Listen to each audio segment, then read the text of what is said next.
Hi, everyone. My name is Ara Araz, and thank you all for joining on very short notice from across these United States and around the world for this roundtable conversation with Lilit Kevorkian and Armen Kharazian. Lilit and Armen, thank you for graciously accepting the invitation to speak. It is very much appreciated. Unfortunately, Edward Abrahamian will not be able to join today as he is taken quite ill. We will create another opportunity to speak to Edward.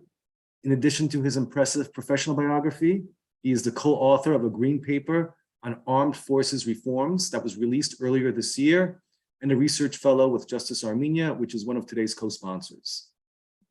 Special thanks are owed to our sponsors. Within minutes or hours, they responded favorably to participating. Thank you very much. They are Iowa, New Jersey chapter, the Armenian Bar Association, Armenian Network of America, Greater New York, Daughters of Vartan Sahaganus Otyag, Justice Armenia, Knights of Vartan Bakraduni Lodge, National Association for Armenian Studies and Research, the Zorab Information Center of the Eastern Diocese, and St. Leon Armenian Church. The purpose of today's talk is to shed light on what is happening and what is at stake. To this end, Lilit and Armen will examine the contours of a post-CS2O Armenia and possible developments if Armenia's current trajectory is not interrupted. Lilit is a Russia and CIS specialist. She is responsible for analyzing the macroeconomic, political, and security and business environment of Russia and former Soviet republics, and is a frequent contributor to major media outlets. Early in her career, she worked for the Ministries of Foreign Affairs and Economy in Armenia. Armen is principal attorney of Washington, D.C.-based Kharazian Law, where he represents clients in white-collar criminal defense and investigations pertaining to Foreign Corruption Practices Act and anti-money laundering statutes, export control and sanctions, the Foreign Agents Registration Act, and the Lobbying Disclosure Act. Armen is a former member of Armenia's Foreign Service, where he held senior positions as Deputy Chief of Mission in Washington, D.C., and head of the Foreign Ministry's Arms Control and International Security Affairs Department. His prior postings include Armenia's delegation to the Nagorno-Karabakh peace talks. Among other agreements, Armen negotiated Armenia's first individual partnership program with NATO, in addition to other matters concerning military technical cooperation, counterproliferation, regulation and compliance, and regional security. Lilit, if you are ready, we are as well. Thank you. Thank you very much, Aaron. Thanks again for the invitation. Prior to this meeting, the three of us had a short discussion. We decided that it's probably best to have only short presentations as to what's happening now, what are potential ways out, which myself and Armen will try to explore probably in the next 15 minutes or so. And we thought that a more interactive discussion would be more useful. Today's meeting, today was quite an eventful day as Nancy Pelosi is visiting Armenia, high-level representation in the US. Most importantly, the message that she brought to Armenia was quite a strong and quite clear. In a nutshell, the US is effectively signaling that it is standing in support of Armenian democracy, but also, unlike in previous cases, the message was not only about democratic institutions and progress and so forth that has been part of the US-Armenia dialogue in the past, but the key message was about security. And the link between the security and the success of this democratic progress.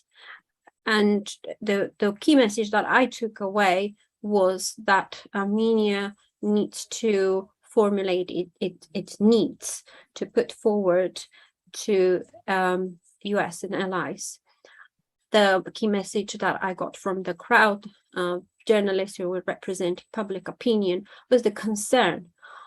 Would it be a possible transition from Russia-centered security architecture to a non-Russia-centered or US-centered security architecture?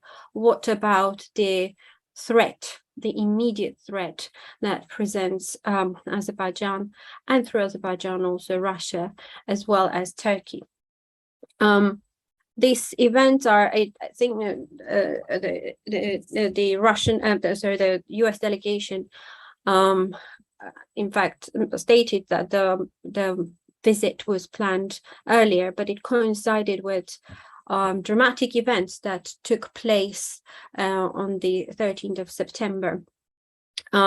They have been characterized in different ways depending who was describing the events. Russian government called it misunderstanding over the border delimitation. The Azerbaijani authorities took a page from the Russian campaign in Ukraine and called it a special operation for demilitarization of Armenia in certain regions, and they thought that they declared that it has been successfully done, as a quite large chunk of Armenia's sovereign territory has been captured and is now under Azerbaijani control. The attack happened along the eastern borders. It's quite long stretch of border, and I'm not sure if Ara can share the map, because it's probably the map will tell the story.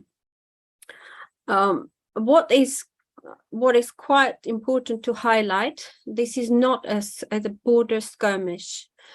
This is a well-organized invasion and capture of Armenia's sovereign territory. More importantly, we're talking about full-scale attack along all major towns and villages that are situated on the eastern border of Armenia with Azerbaijan. In deliberate shelling of civilian infrastructure, death of civilian population, and as well as capturing Armenian military who rightfully were defending, were protecting their post. Now, what is also interesting in this advance is that there were several posts that have been recently taken by Russian military. We have not seen or haven't received any information as to how these posts that were situated over the critical geographies that were overseeing, for example, important road infrastructure for Armenia, how they became abandoned, what happened with the Russian military who were supposed to be guarding this, now these critical and strategically important posts. Of course, thank you, Ara. So you can see the targets of this attack. It's quite large scale actually, and it required significant preparation. Now, there are several things that I want to talk about here, and the first is the explanation linked to Russia's losses in Ukraine. Almost immediately, the explanation and the reaction to what was happening was linking the events to Russia's losses as a result of Ukrainian advance in Kharkiv region. The Western mainstream media suggested that weak Russia is unable to do anything, and Azerbaijan is taking advantage of the situation and is trying to force Armenia to sign a peace deal. There are several problems with this argument. As I said, looking at the geography, and also if you're following the event, you're following the capacity building on the Azerbaijani side, the sort of units that they were deploying along this border areas, and then the preparation, the rhetoric, that also the media attack, which is usually sort of a false flag operations or accusations of the Armenian side attacking as their positions. These were going on quite some time before the Ukrainian counter-offensive and Russian losses in Ukraine. So the main narrative, or the main objective really from Azerbaijani side, was the following: that either Armenia quickly moves ahead and agrees to the so-called peace deal, which in a nutshell is an Azerbaijan Russia jointly drafted document. Either Armenia agrees to its terms, or it will be forced to agree to its terms. And so what are these terms? They're effectively a closure of Nagorno-Karabakh conflict as such. So Armenia accepts Azerbaijan's territorial integrity, and sort of thereby the Minsk group that was set up over 2 decades ago to oversee the Nagorno-Karabakh peace process becomes obsolete, something that Russia and Azerbaijan have been aiming for some time. Secondly, and most importantly, there is Armenia provides at least 2 so-called corridors to Russian FSB, the Federal Security Forces, Border Forces, and they will be patrolling this infrastructure, this transport infrastructure. It doesn't. One of them will is proposed to lie sort of through the central Armenia, and the second one, the railroad, in the south. What is important here to highlight is that the demand is on Armenia, put pressure on Armenia to hand over parts of its sovereign territory to joint Russian Azerbaijani use. Something that has been repeatedly highlighted, but not in those terms, but packaged as unblocking communication lines. Armenian side has repeatedly said that as part of the normalization of relations, once a complex approach is taken to all different aspects of Armenia-Azerbaijan relations, of course, the unblocking of communication should be pursued, but any transport infrastructure that has to be under Armenian sovereign control. This is something that neither Azerbaijan nor Russia are interested. They are also pushing for a quicker demarcation of Armenia-Azerbaijan border. This will cement that position that effective Nagorno-Karabakh conflict is over. And most importantly, it will also allow Russia to proceed with Armenia's, we're bringing Armenia into union state. So if we're taking the assumption that Russia is very weak and Azerbaijan took advantage of the situation and attacked, then the subsequent behavior of Russian diplomats, the UN Security Council that was invited to discuss the issue, really raises questions as to why the Russian representative chose to highlight the southern Sunni region where these so-called corridors are designed to be taken over. Why he particularly highlighted that as a precondition of effectively peace. It is also unclear as to why Russia didn't even try to take at least a firmer stance in terms of its announcement when Armenia asked for military help within the bilateral security treaties and within the CSTO framework. I would argue that what we're seeing is the tactics of use of force to achieve maximum objectives by Azerbaijan as well as Russia.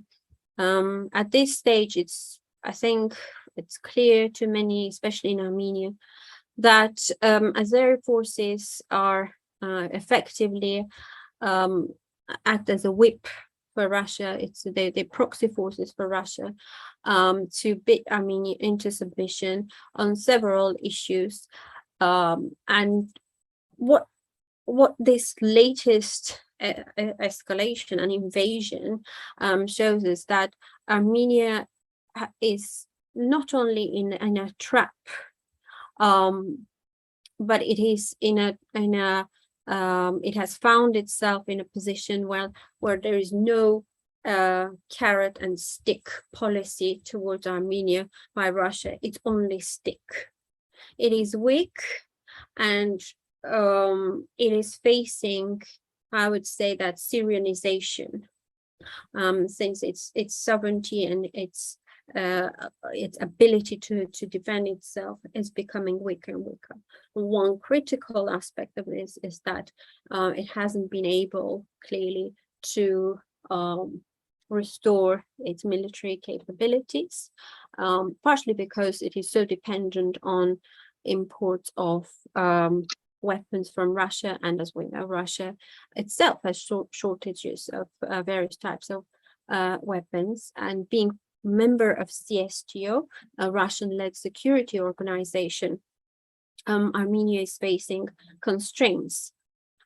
From Ukraine, conflict does have an impact on what's happening on the events in the south, in the south of Armenia in general. I think if Ukrainian campaign was going successfully for Russia, they would probably try to drag their feet and not hasten the event in the south.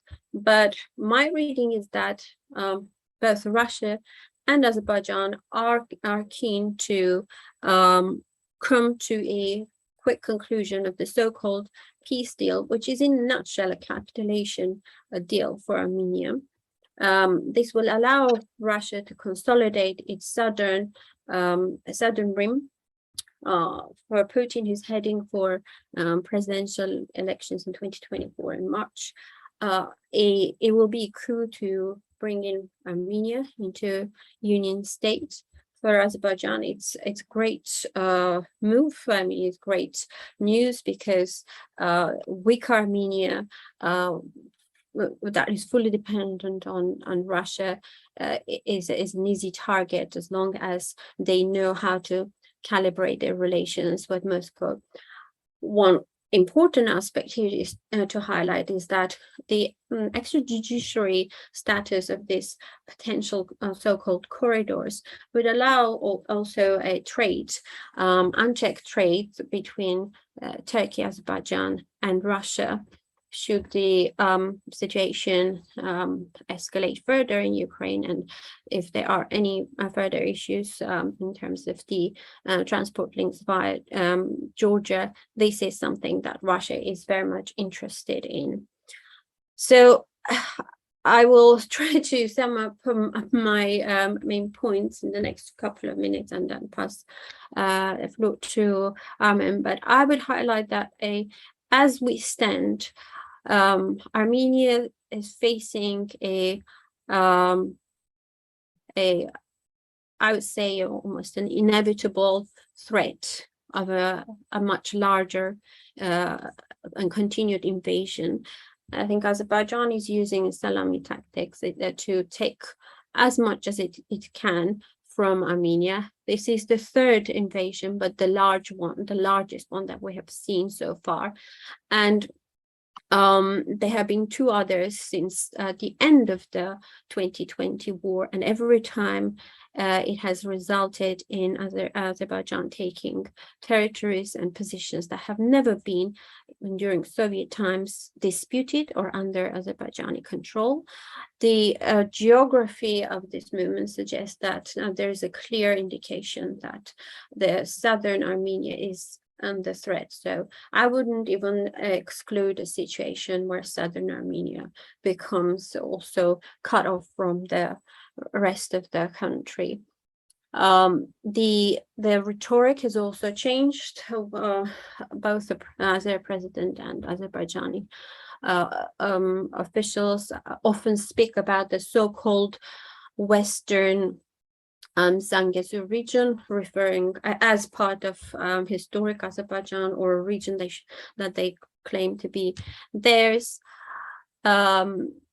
And this formulation of a claim and also calling these areas as disputed, as we've seen today when Azeri authorities expressed their criticism of Nancy Pelosi's visit and claiming that no invasion or takeover Armenian territories have happened.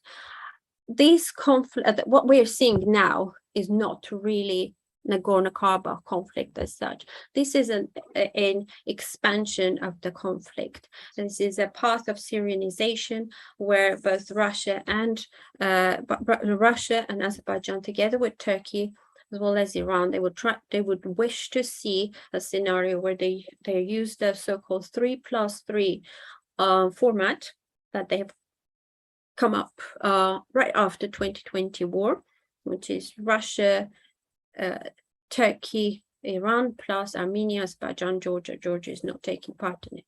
So they like to sort of carve up a new map of the region, where the weak, in this case Armenia, well, this will be sort of the pocket change, and this interest.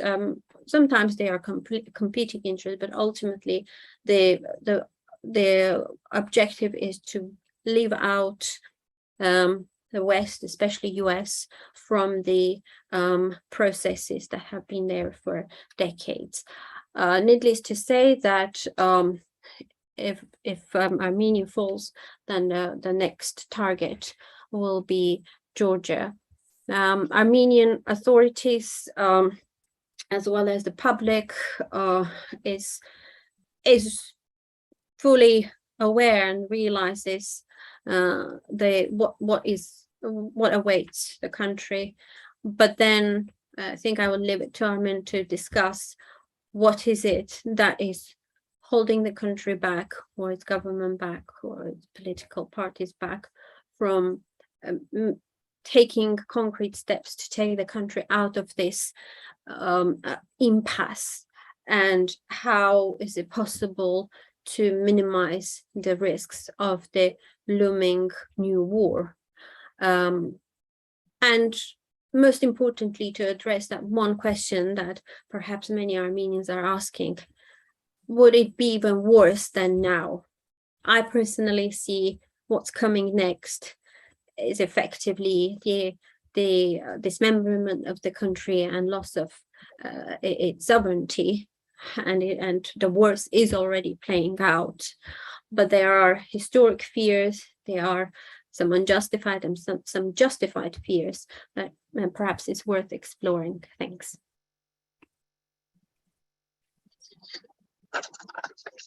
Thank you, Lilith. Thank you. Armen, just I want to know, we do have some questions coming up, but we're going to have Armen talk also. And then we'll start taking questions. And if we are able to, we're going to give the opportunity for questions to be asked live. Thank you. Armen? Well, thank you, Ara. Thank you, Lilith. I completely agree with Lilith's observations and the key points that she just outlined, particularly with the suggestion that the Azeris presently, while acting in their national capacity and pursuing their national aims in coordination with Turkey, they also happen to be acting as proxies for the Russian state to intimidate Armenia into submission. Russia and Azerbaijan and Turkey may in the end decide to agree on a formula on how to divide and consume Armenia. For now, we don't know what transpires between them. Is a question of fact-finding, but I do see the real threat that Russia, Azerbaijan, and Turkey are acting in concert in intimidating Armenia, pushing into a corner, breaking the Armenian will to fight, the Armenian ability to put up any sort of resistance to this assault that continues on daily and is intensifying and shows no sign of abatement. And eventually abandon any will to fight and agrees to get consumed. I am in Armenia now. I was here on my own professional for my own professional purposes, working with some of our counterparts in Northern Europe to try to bring together a coalition of European Union member nations that have also been very active in advocating for Ukraine's, for the West to provide increased capabilities to Ukraine, trying to also shore up some support among these international counterparts for Armenia. So Armenia could also become a beneficiary of a concerted action that would help Armenia consolidate its defense capabilities and augment them to be able to defend itself against this triple aggression it's facing. One on the ground from Azerbaijan, the Russian pressure that amounts, in my view, to a force of aggression as it's being exerted upon Armenia. It doesn't have to be through troops, even though Russian troops are present in Armenia, but Russia has also brought its security and military and economic power to put pressure on Armenia to submit, and Turkey that is assisting Azerbaijan in any way it can and coordinating its actions with Russia. So, but also here in Armenia today, the big news is Speaker Pelosi's visit, and everyone appears to be very excited. There seems to be an exuberant mood in Yerevan that the United States is not about to abandon Armenia, like the perception is. Many people think it may have done in the past because Armenia was not as important or not as deeply involved with the United States on those many levels that other countries, unlike Armenia, have benefited from. So that's one thing. On the other hand, Armenia is just recovering from the most recent assault that lasted several days and resulted in the loss of sovereign Armenian territory. But also, as we speak today, and many Armenians hope that the ceasefire will hold longer than I expect. I am sure, and many of you have seen the reports of an increased air traffic from Turkey and Israel to Azerbaijan with the involvement of the Silkway air cargo air operator. That is a sign of potential weapons shipments to Azerbaijan. These may not be completely substantiated and corroborated reports, but they are very solid, and there's a probability that what we're seeing is an escalating weapons traffic to Azerbaijan, which is going, if it's true, is going to result in another larger scale, much larger scale assault, potentially to teach Armenia a lesson, demonstratively, for having invited Speaker Pelosi, and also telling Armenia that if they dare do anything like this again, the consequences will be much more severe. So Armenia, I think, should hedge against such a possibility now, just because there is a relative quiet along the borders, even though everyone understands that Armenia's sovereign territory has been taken over by the enemy force. Armenia may still confront a much larger scale military offensive that may result in more severe losses. the moment Speaker Pelosi leaves Armenia. So that is a very real concern. We saw how the events played out in Taiwan when Speaker Pelosi left Taiwan. And of course, Taiwan, and we did see an increase in Chinese posturing and intimidation of Taiwan, and potentially even very provocative moves. But the difference between Taiwan and Armenia is huge. Speaker Pelosi's visit to Taiwan was underpinned by this robust, full-spectrum U.S.-Taiwan relationships that includes military technical cooperation and economic cooperation, and many joint interests, including regional security interests, where Taiwan is a real United States partner and also benefits from a very well-expressed and time-honored United States commitment to the security of Taiwan against the Chinese threat. Speaker Pelosi's trip to Taiwan was there to reassure the Taiwanese people and the government that the United States is prepared to confront China, even though much of the United States resource right now is focused in the direction of helping Ukraine to withstand the Russian aggression. Armenia doesn't have that benefit. There's nothing in the US-Armenia relationship that could even remotely resemble what the United States has with Taiwan. So Speaker Pelosi's visit better result in some action in the US-Armenia relationship if it is going to have the kind of impact most of us here in Armenia and around the world hope for. And one of them would be to understand properly what's the role of the United States Congress and Speaker Pelosi in what Armenia can expect now from the United States and should, in fact, ask for. I think that is a robust military assistance. Now, Armenia is a member of the Russia-led triplet of blocs, a military bloc, the Collective Security Treaty Organization, an economic bloc, the Eurasian Economic Union, and the so-called political umbrella organization, the Commonwealth of Independent States, this most recent one being one of the earliest frameworks that Russia put up to prevent an uncontrolled drift of its former positions, the way they thought of us and others, but rather keep them confined and slow down the momentum that was generated by the breakup of the Soviet Union. Armenia was one of the earliest cheerleaders of the CIS, eagerly joining it, and the accession to CIS was sold to the Armenian people as a way to execute a civilized divorce. In fact, I think it turned out to be exactly the opposite. It acted as a restraint on Armenia, as Armenia had probably its best opportunity in centuries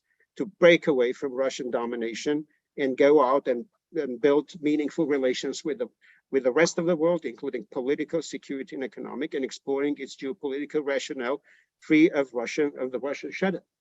Armenia didn't do that. Now Armenia is in this triple confines of these organizations that prevent Armenia from meaningfully working with the West in terms of obtaining the kind of knowledge, technology, ability, and weapons to be able to defend itself. Armenia has also not done what it should have done in harmonizing its national legal and regulatory framework to provide for the security of the equipment if it ever were ever to ask from the West and receive. It's a national export control system that would enable Armenia to establish eligibility for major weapon systems to be provided to Armenia, as well as training and continuous support. So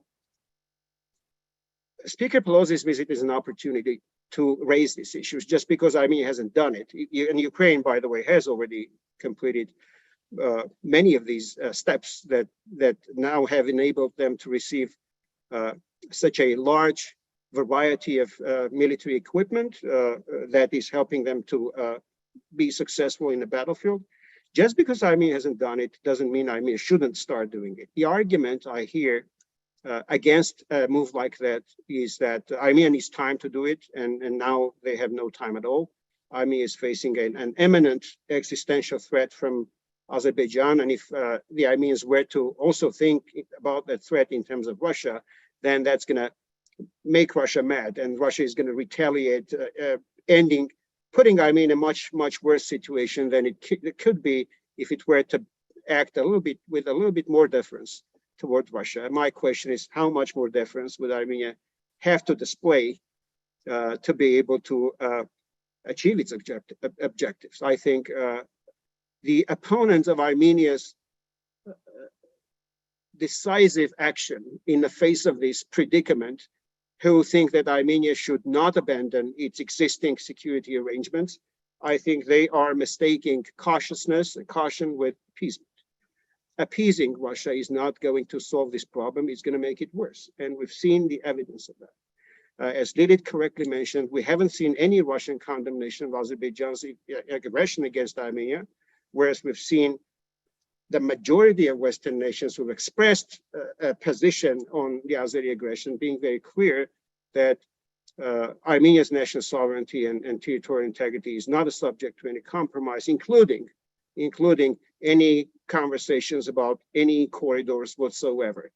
And so normalizing this discussion even is something that I think is detrimental and should not be tolerated. There should be no corridors. There should be no compromises on the Armenian national territory. In fact, there should be a very consistent diplomatic push by the Armenian side to demilitarize the areas around Artsakh that Azerbaijan recently took military control over. And I'm talking about Karvajar and some of the other strategic pockets bordering both Armenia and Artsakh. It is instrumental for any lasting peace in this region that there be no Azeri military formation present in these areas, because obviously these formations not only present a clear and imminent danger to the people of Artsakh, but also to the national sovereign territory of Armenia. So I think as Armenia, if Armenia ever re-engages in these negotiations with Azerbaijan about any sort of peace deal, one of the first things the Armenian side should raise is demilitarization of the areas around Artsakh. And the total exclusion of any Azeri combat capacity in these territories, if Armenia is ever going to consider some form of a peaceful resolution to the Artsakh conflict. So that's one observation I'd like to make. On Speaker Pelosi's visit, I think, well, we all know that Congress holds the power of the purse. And we all know that any United States major policy action requires budgetary support. We also know that Speaker Pelosi commands a tremendous authority and respect within not just her party, but also across party lines in the foreign policy and national security communities as well. And we also know that many supporters of the Armenian American community also involve key members of the congressional leadership, including chairman of the Congressional Intelligence Committee, Mr. Schiff. So Armenia does have a fair amount of support in the United States Congress, both at the House of Representatives level and in the Senate, to be able to work with our traditional friends and those who would like to come to support Armenia, who have not traditionally been active in the Armenian American causes. Now that Armenia is facing a threat to its national security by Russian proxy forces and Turkey and Azerbaijan, three, expansionist, revisionist, authoritarian powers determined to work together, often to the detriment of the United States national interest, to overturn established long-term military status quo in multiple regions. Maybe if Armenia reaches out to the United States government, what Speaker Pelosi's being in Yerevan could present as an opportunity is to explain that Yerevan anticipates congressional support if it comes to this in terms of policy, if the administration were to articulate one, and budget. If there were an agreement between the administration and congressional leadership that Armenia should become a beneficiary of major United States commitment to Armenia's security, and Armenia on its end needs to make it clear that this is not simply something that Armenia needs because it has ambitions and it has national aspirations. So this is something that Armenia needs to do to prevent the expansion of authoritarianism and reconsumption of the South Caucasus by forces that are adversarial to democracy and to the United States national interest. In that sense, Armenia needs to reach out to Georgia and work very closely with their Georgian counterparts to become the Finland and Sweden of the South.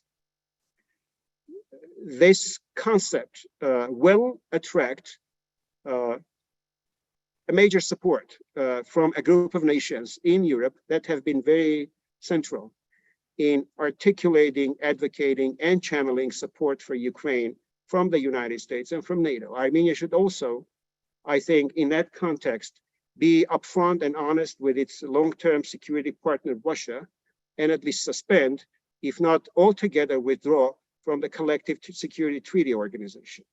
Armenia can move to suspend its participation right away, with the understanding that if the problems and concerns expressed by Yerevan are not properly addressed, and if Yerevan is not given the satisfaction that it deserves, given the Russian commitments, both bilaterally and within the CSTO, Armenia will move to completely withdraw from the CSTO. At the same time, Armenia should begin consultations with the United States and many Western partners, not necessarily in Brussels, but probably also in Brussels, in London, and in many Western European capitals, to begin the establishment of an assessment mission to Armenia that would come and understand what Armenia's risks and opportunities are, what the Western resources are, and how the Armenian national capacity can be bolstered, augmented, to allow Armenia to defend itself, at least against one of its most formidable foes. But still Azerbaijan, what I mean is Azerbaijan, and that's a manageable task. Azerbaijan is not Russia, and Armenia building up defense against Azerbaijan does not require probably the same resource that Ukraine needs to withstand the Russian aggression. But still, Armenia can and should ask for that sort of support, simply because it needs it, not because Russia doesn't do its part. Russia isn't doing anything, but because Armenia is facing a real need to clean up its house and stand up and dust itself up and stand up for its own defense. Armenia needs to do that.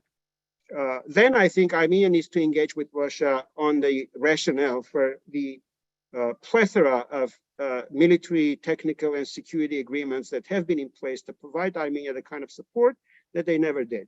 And I'm not going to, we know the three major treaties: the Framework Friendship Treaty of 1997, the Military Base Treaty of 1995, the Border Troops Agreement Treaty 1992, but also several lesser known agreements that were signed in recent years, treaties and agreements that have completely, in my view, decapitated the Armenian strategic command and control, and completely put Armenia at the mercy of the Russian military and political leadership, especially at a time like this.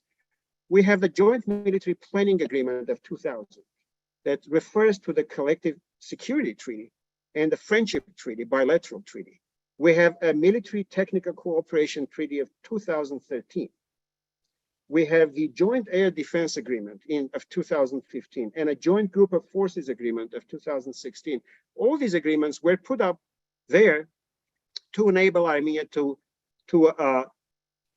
defend itself precisely in this situation. If they're not working, then they're worthless. Then they restrain Armenia rather than helping Armenia project competent power. So these agreements may need to be reviewed because each agreement provides for a joint commission, a framework for its implementation and review if anything goes wrong. I have to say that Armenia has not utilized any of these frameworks, and I was unable to, in my attempts to reach out to the Armenian military and diplomatic establishment, I was unable to find out whether Armenia ever did its homework of setting up these joint committees and really pursuing operational work and review and implementation of these agreements through these joint mechanisms. The Armenians haven't done it. So the blame should equally lay on the Armenian shoulders, just as we blame the Russians for the failure to make these agreements work. However, the agreements don't work. And I would urge Armenia to engage with the Russians in the review of the rationale and utility of these agreements. If they don't work, then they need to be either renegotiated or terminated, freeing up Armenia's bandwidth to go and seek partnerships elsewhere. The key question is, how does Armenia accomplish all of that? I think, well, it's a challenging task. It's a gargantuan task. And Armenia doesn't have the competence, the experience, and the capability and the resources to do it. But that's why we're all here. What we can provide Armenia with is the kind of expertise that Armenia needs. Maybe resources that Armenia needs. We can advocate with the United States government if Armenia itself reaches out to the US government at a bilateral level and seeks this support. The Armenian American community will be here to advance the United States interests with Armenia, because that speaks to our own sense of identity and our commitment to a strong US-Armenia relationship. So these steps need to be taken. And if there's no time, then we need to act probably 10 times faster than we would had we had the time. The lack of time doesn't justify inaction, certainly doesn't justify a resignation and a mood that is pregnant with nothing but surrender. So I think it is hard to not sound the alarm bells strongly enough that if we don't take action, if Armenia continues to do business as usual, if Armenia continues to remain intimidated by the prospect of losing the only security framework it has ever known, Russia, then Armenia is not going to survive the way we know it. So now is the time to break free. The Ukraine situation presents a unique opportunity, just like we saw the breakup of the Soviet Union provide that opportunity, and Armenia should use it, partly because we saw how not using it produced failure in catastrophic proportions. I don't think we can afford having another catastrophe like that. And with this, I will conclude my speech and my remarks and yield back the floor.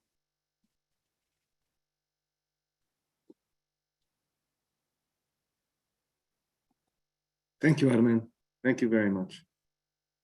We're going to open up the platform to questions. We have received questions in writing, but we are also going to take questions, live questions from people who have requested. And in order to accomplish that, I will be activating the audio on people's Zoom who are participating as attendees. So when you probably will receive a post saying that you've been asked to be activated, and you're asked to also activate. Armen, do you hear me? Yes, I do. Yeah. Okay, Armen, would you like to ask your question? I do. Thank you very much, Ara, for putting these programs together. Armen Kharazyan, Armen Morian here. It's nice to see you. Nice to see you, Armen. We begin very quickly by thanking you and Lilith for these extraordinarily clear and frank, speaking these extraordinarily clear and frank truths that we all need to hear. Very quickly, I'll try to get through this as quickly as I can. It sounds like there's a lot that Armenia needs to do, which is going to take time for Armenia to do. So the first question is, what can Armenia do immediately to forestall a catastrophe, which is surely coming and may well be coming in a matter of weeks, not a matter of months or years? That's question one. The second question, very closely related, is you touched on this, Armen, which is advocacy. So it seems to me at this point that there has to be a clear set of asks and demands that the Armenian diaspora community has to make of its own government right now, and Armenian diasporas elsewhere in the West need to make right now. And what the question is, what would those be? We need to work on that messaging, and that messaging has to be consistent, and it has to be essentially short, easy to understand, and it has to be pounded home every single day, whether we're on the streets protesting, whether we are on television, whether we're writing editorials, etc. Thank you. Thanks, Armen. Would Lilith like to go first, or would you like me to?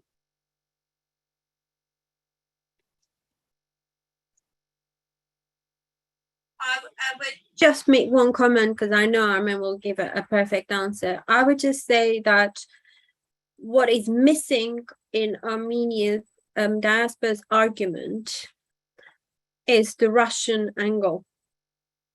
And this is why you're not presenting the full picture.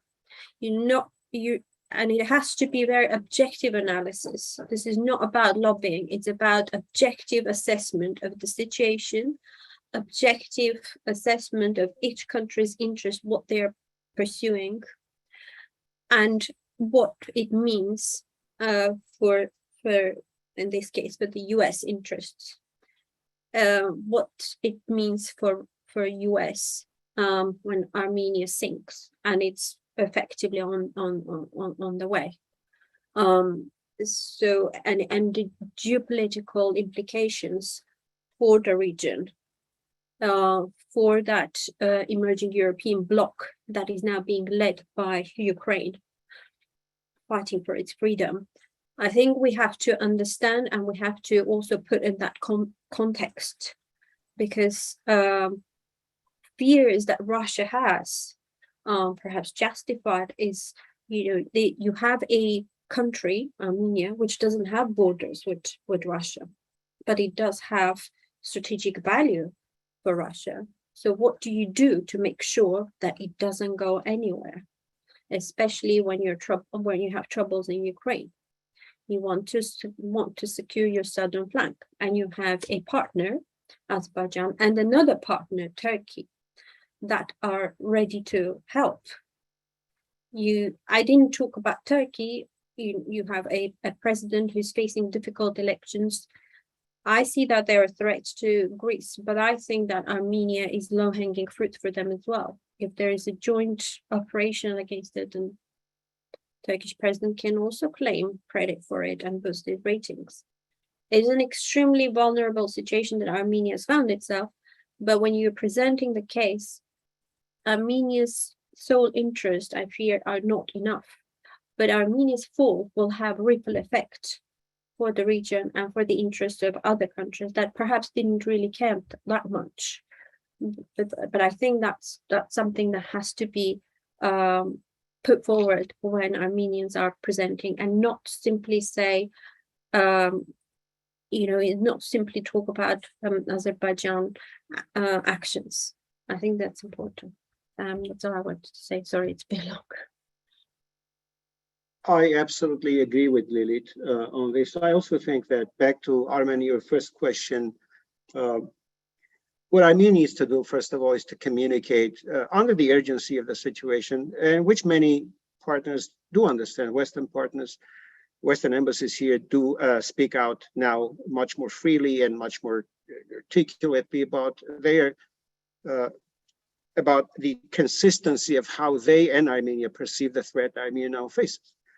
I think Armenia needs to clearly communicate to the West, to the European Union in particular, and the United States, that Armenia is not happy with its present international security arrangements, and is resolved to quit the Russia-led blocs and join the European Union. That should be the declared objective of Armenia. I am looking back at the 1990, when we were facing the same dilemma of whether to declare independence or not, even if the Soviet Union was still out there. The Baltics had one way of dealing with it. The Armenians and the Central Asians had a different way of dealing with it. The Armenians decided to announce the beginning of the process of independence. Now, that was a disputable thing to do, and Petrosyan came under a lot of criticism from the left and the right for being too hasty and for being too slow and too aloof to what was shaping up around Armenia. And Armenia needed to be, and the argument being one of them being that Armenia needed to be much more proactive in seizing the promise and momentum of independence and riding on it, rather than waiting and tailgating. So here, I think methodologically we have the same situation. Russia and its security architecture is discredited, prospectless, and is most likely than not coming apart. At the very least, the only party it serves is Russian ambition, is a sick ambition of the Russian dictator. It's the only purpose these security arrangements serve. They don't serve Armenia, they don't serve any other members, potentially only but for Belarus and potentially to an extent Kazakhstan, certainly not Armenia.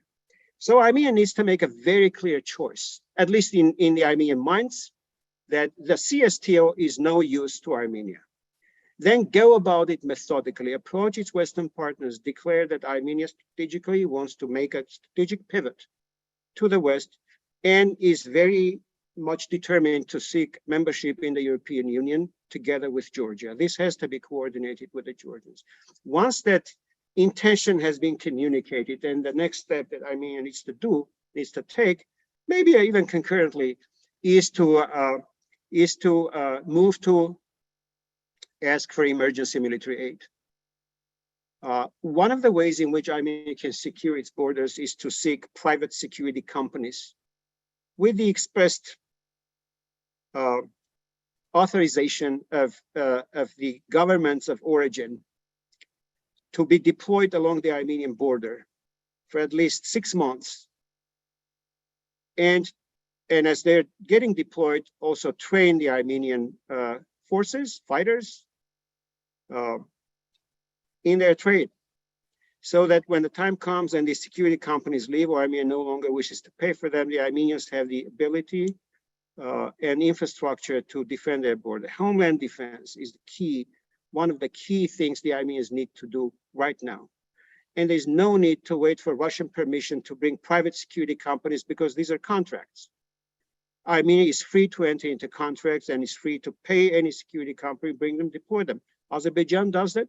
Azerbaijan has been doing it, in fact, for a long time. Russia practices it in Ukraine. Ukraine takes advantage of Western military, private military presence as well. So Armenia should do it because the Armenians don't have the ability, the wherewithal, and I would say, unfortunately, the willpower right now and the faith in their own ability to withstand the Azeri pressure. So we need private security companies here. I think our community can play a role.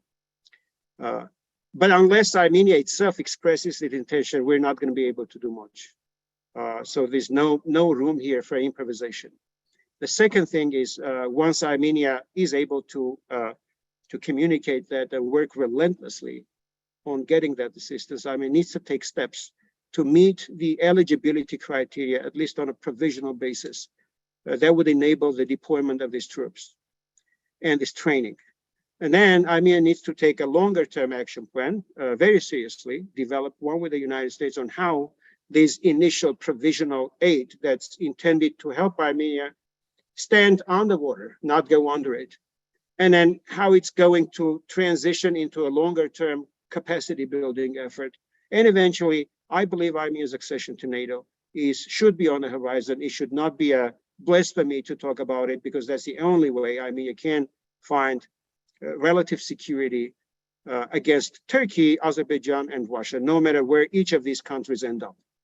Now, that being said, I think what Armenia needs to avoid falling into in terms of a flawed mindset is that NATO is going to protect Armenia or some other country is going to protect Armenia. Armenia needs to be able to protect itself and then complement its military ability, no matter how small it is, with the advantages that come with a membership in an alliance like NATO. NATO will not protect Armenia if Armenia falls back into doing nothing and waiting until NATO comes and rescues it from Russia.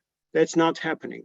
If the Armenians act with the West the way they've been acting with Russia, I think we'll end up pretty much in the same situation. So there's a responsibility the Armenians need to take for their own fate and the fate of their own country. If Ukraine didn't put up the fight in the beginning, Ukraine was not going to be able to receive the massive Western assistance that it's receiving now.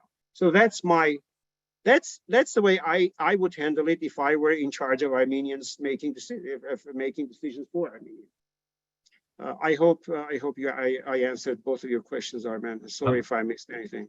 No, you did indeed, and thank you, both of you. But there is one that you did not answer, which is what is the public messaging? What would your instructions, yours and Lilith's instructions be to us in terms of how we message what we need from our own government? I think we need to ditch the stereotypes that have bound our tongues and limited our ability to speak up against Russia as one of the threats to Armenia. I think the Armenian community needs to take a very clear position, along with other communities that hold the cause of many Eastern European nations dear, just like most of our community members have done during the Cold War, align ourselves with with those on the right side of history, and clearly tell our government in the United States that we support and we in fact actively encourage the United States take Armenia's security seriously and reach out to Armenia offering military and security aid. One other thing I'd like to particularly focus on is this question of parity between Armenia and Azerbaijan as it comes to US military assistance. I have opposed this concept of parity. It came to be because Azerbaijan apparently was getting military assistance and the Armenians did not want to get one. So to try to limit US assistance to Azerbaijan, Armenians began talking about parity. We shouldn't be talking about US military parity of US military assistance between Armenia and Azerbaijan. We should, in fact, as a community, advocate for much stronger and much more robust US military assistance to Armenia than to Azerbaijan. This is what Greek and Turkey, I mean, imagine the Greek community advocating for parity between Turkey and Greece when it comes to military assistance, or Israel advocating for parity between Israel and Egypt. We as a community have the power, working both with our Armenian compatriots in Armenia and with our government here in the United States, argue that Armenia needs much more robust US assistance to defend itself against the threat it faces than Azerbaijan does against the threats they face. So there's a clear US national security rationale to support Armenia, because a stronger Armenia means weaker Russia in that region. A stronger Armenia means a less assertive Turkey. And here I would not be shy to point out that the regional context, we've seen an uptick in US assistance to Greece and Cyprus. Now that introduces a completely new dimension in this game. Greece and Cyprus are traditionally known as some of those within Greece in NATO, and then both of them in the European Union, have been very close to Russia.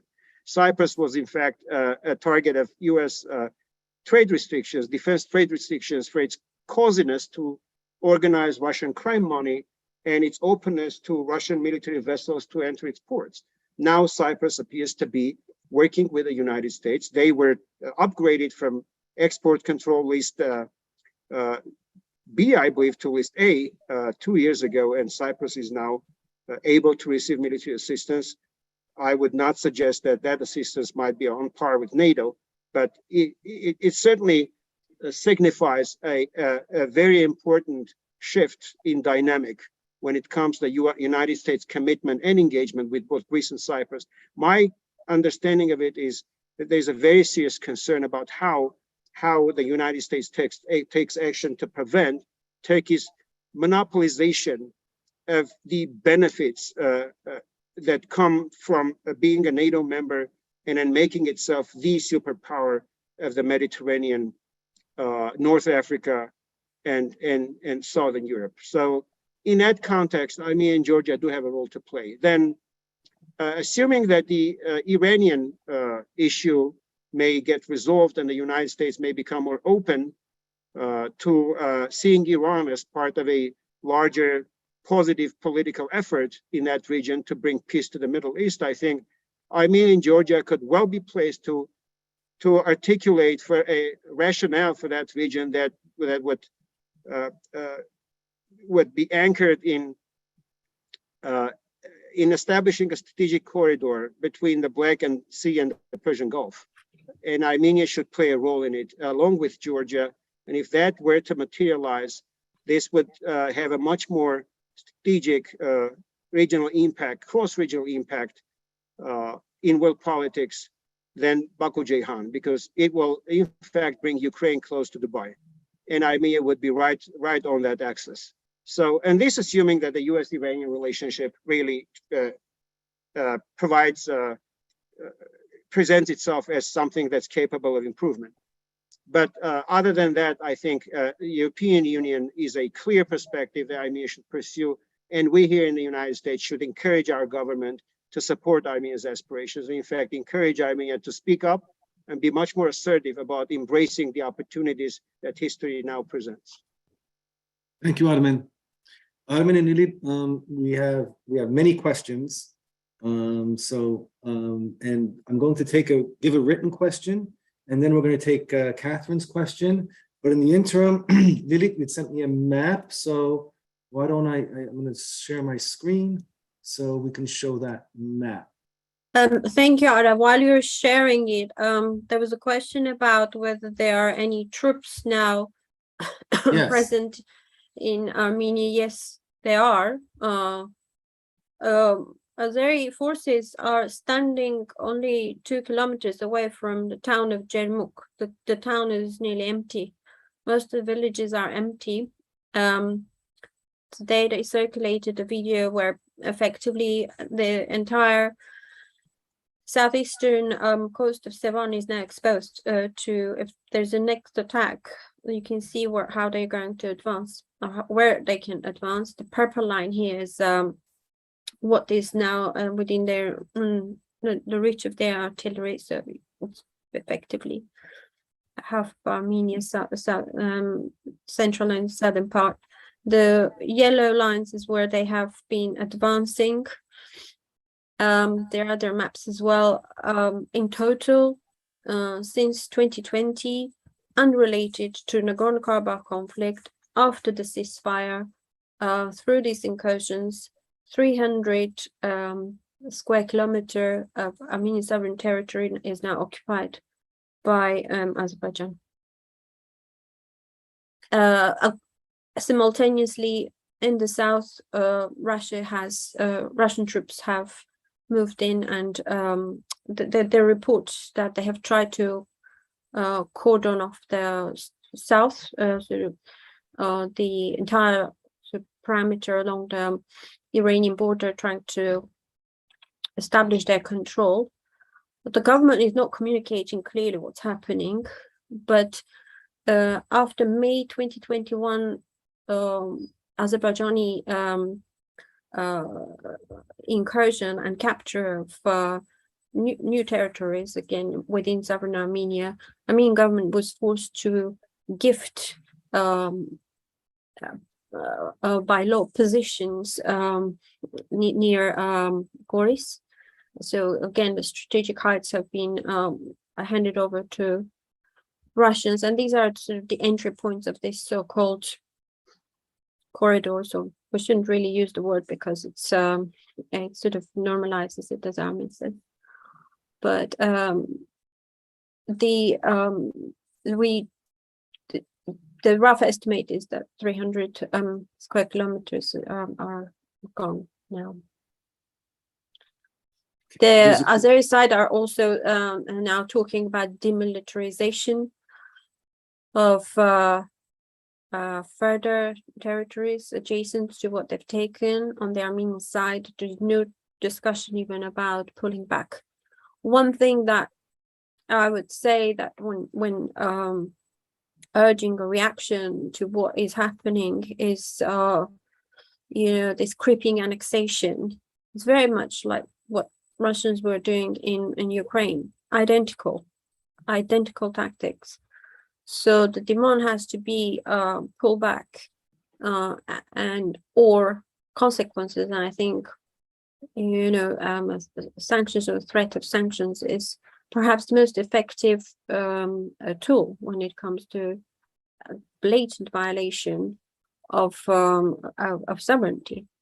The Azeri side is claiming that they are laying claim basically to 40% of Armenia, and they justify that because there is no demarcation, that they can walk where and capture whatever they want, which obviously has nothing to do with international law. But it just shows that because there is no pushback, there's no reason why it won't continue. One thing that I also want, one aspect of this, why Russia is also enticing sort of Azerbaijan to go into this type of action because, as I said, it has nothing to do with Nagorno-Karabakh region. The more Azerbaijan gets sucked into sovereign territory of Armenia, the more tensions there will appear between that country and the West, and more sort of entrapped it will become. And so the south of Armenia and Nagorno-Karabakh will be one whole zone of conflict, with Azerbaijan being sort of sucked into that as well, which is, one way of controlling that country. And no wonder that some Azeris have started questioning as to what's the purpose of these invasions.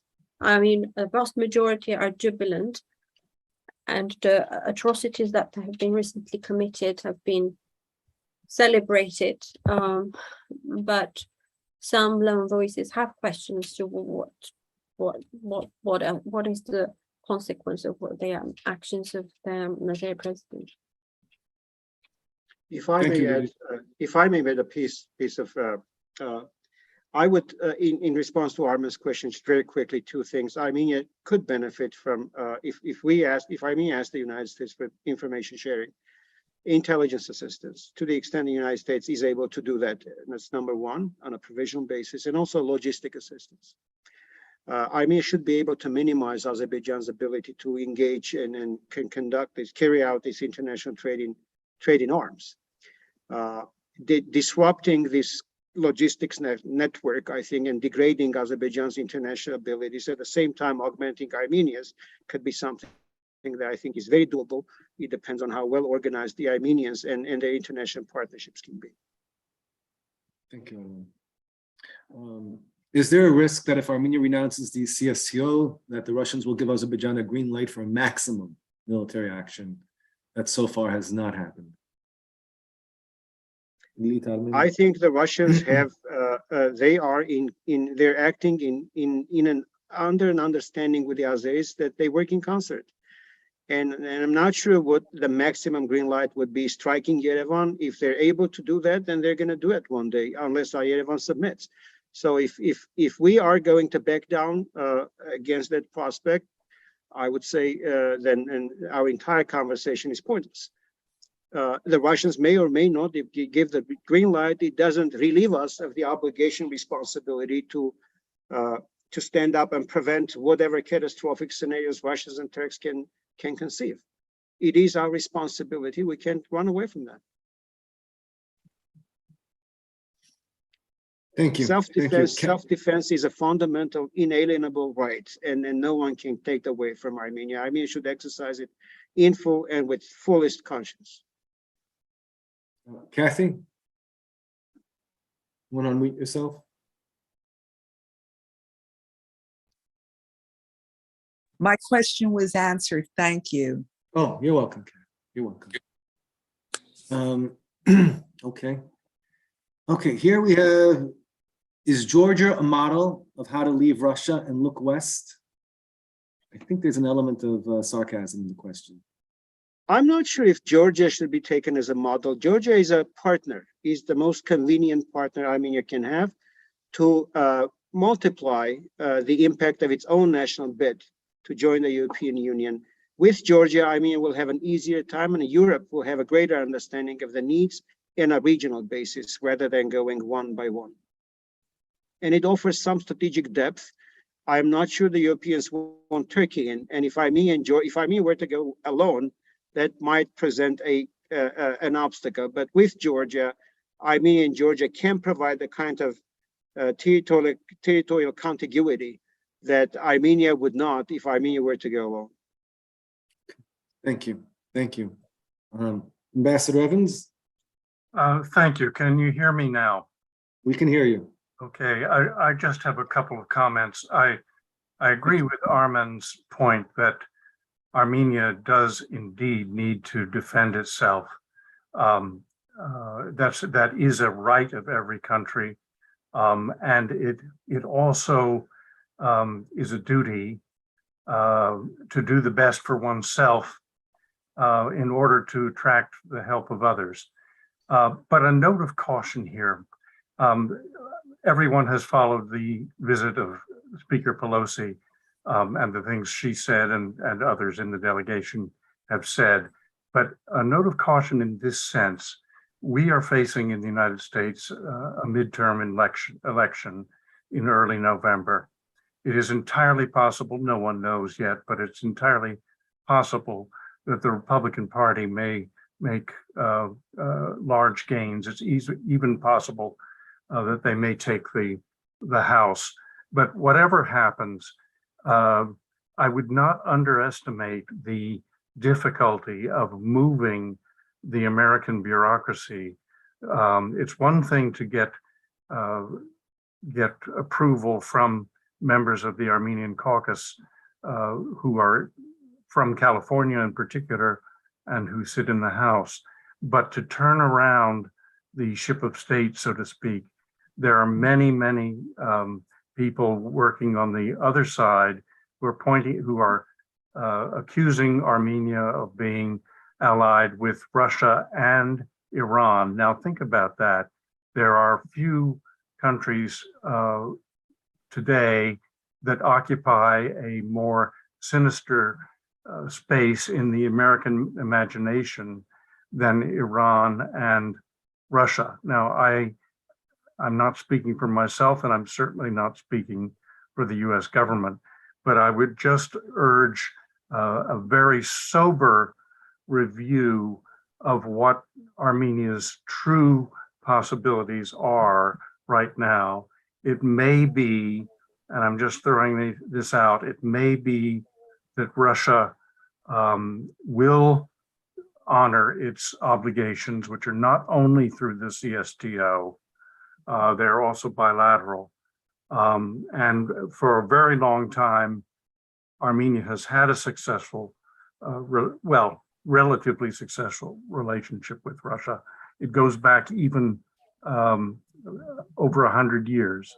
Russian society has always had a certain respect for Christian Armenia. And keep in mind also that the largest Armenian diaspora in the world is precisely in Russia. So I'll stop there. Enough caution to inject at the moment.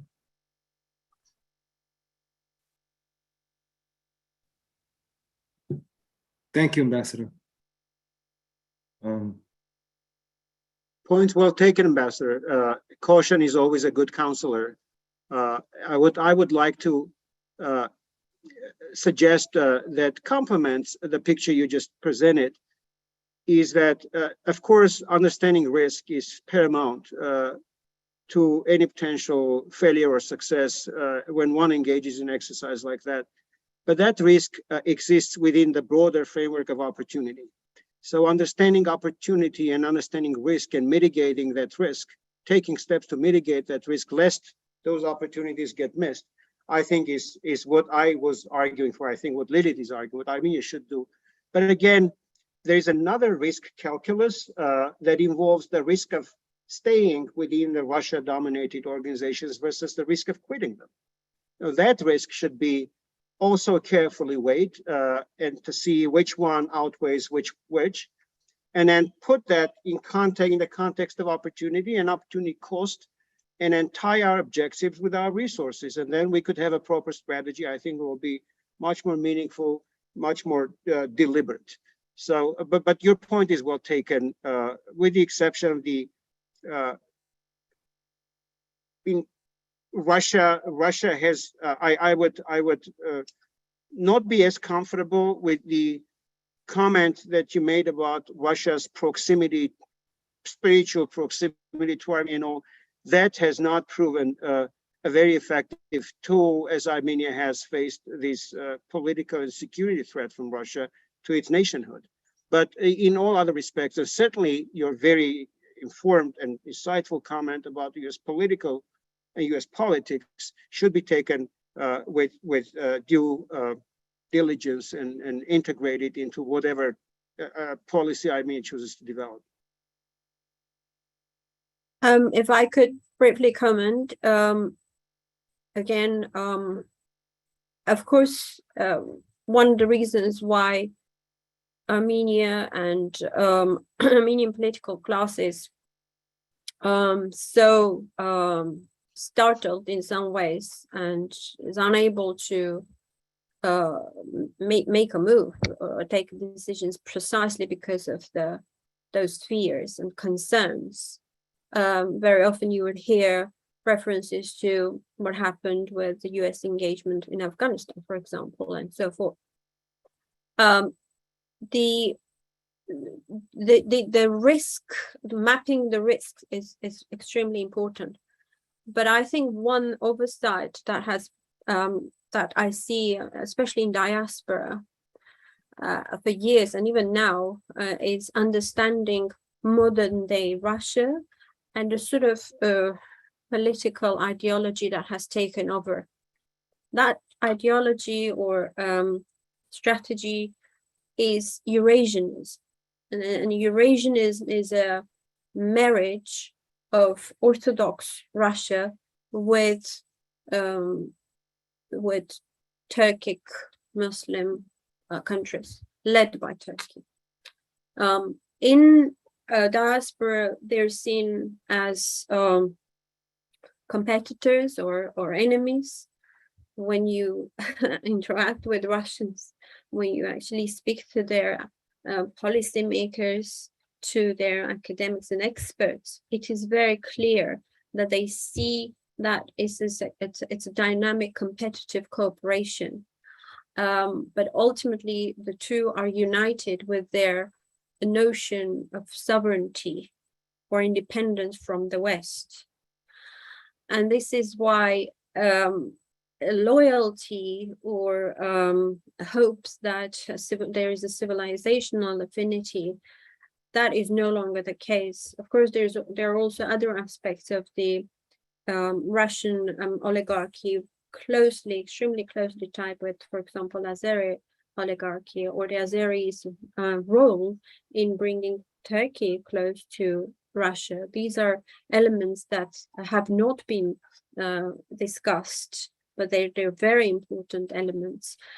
So, it's when Russian defense minister's daughter post a photo with Grey Wolf salute, that is difficult for many Armenians to understand, but there is a perfect explanation to it.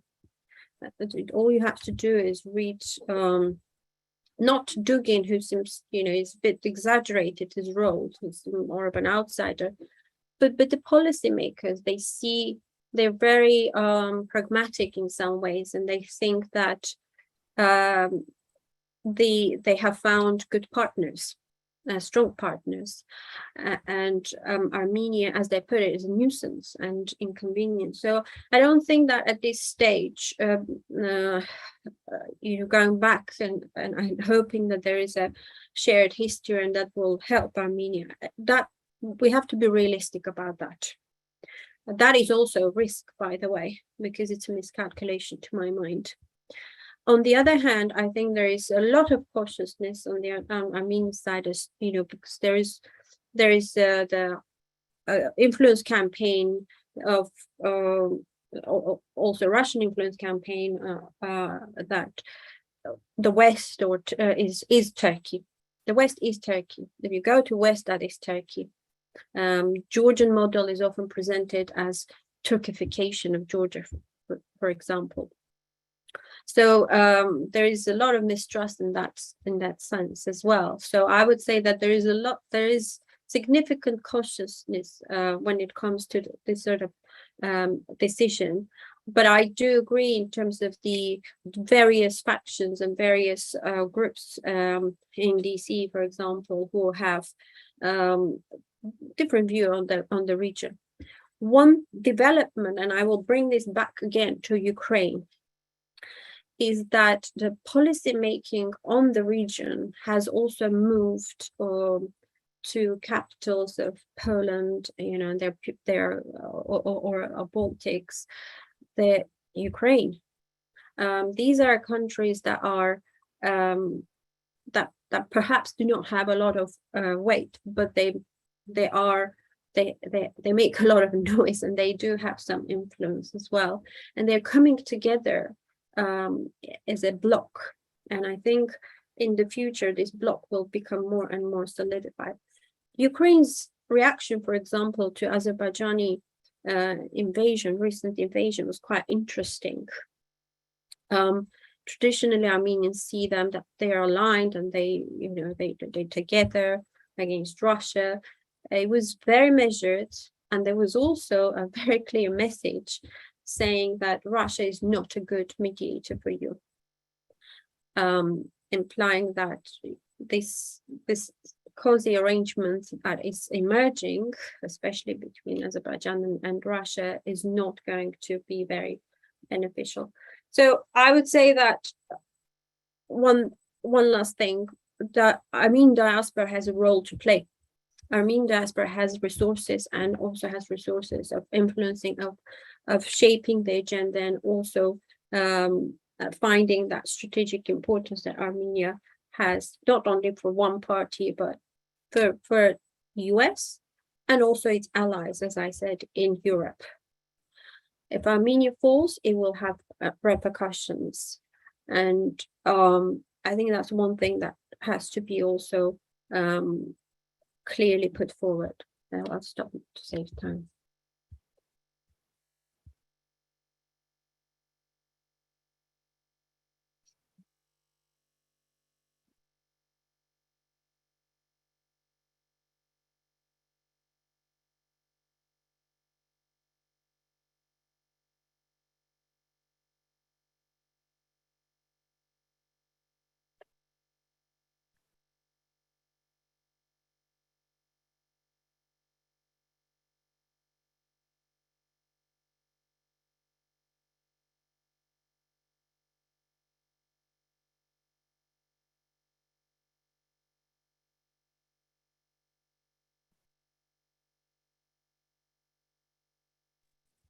I'm not sure where Ara is. It probably has technical difficulties, but there's a question about, for example, oil to Europe. I mean, I think it's addressed to you.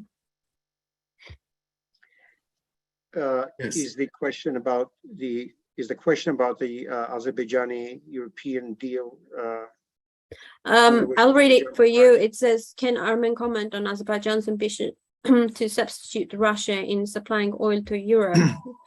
Do Armenia has any support from Europe or US as Azerbaijan is getting ready for its new role to supply oil to Europe? I think what Azerbaijan is trying to do, they're trying to leverage every aspect of their economic and political abilities they can to build relationships with Europe that would that in their view would provide them with enough political insurance policy if they were to continue putting pressure on Armenia, so that they could have restrictions on, so Europe could feel restricted to act.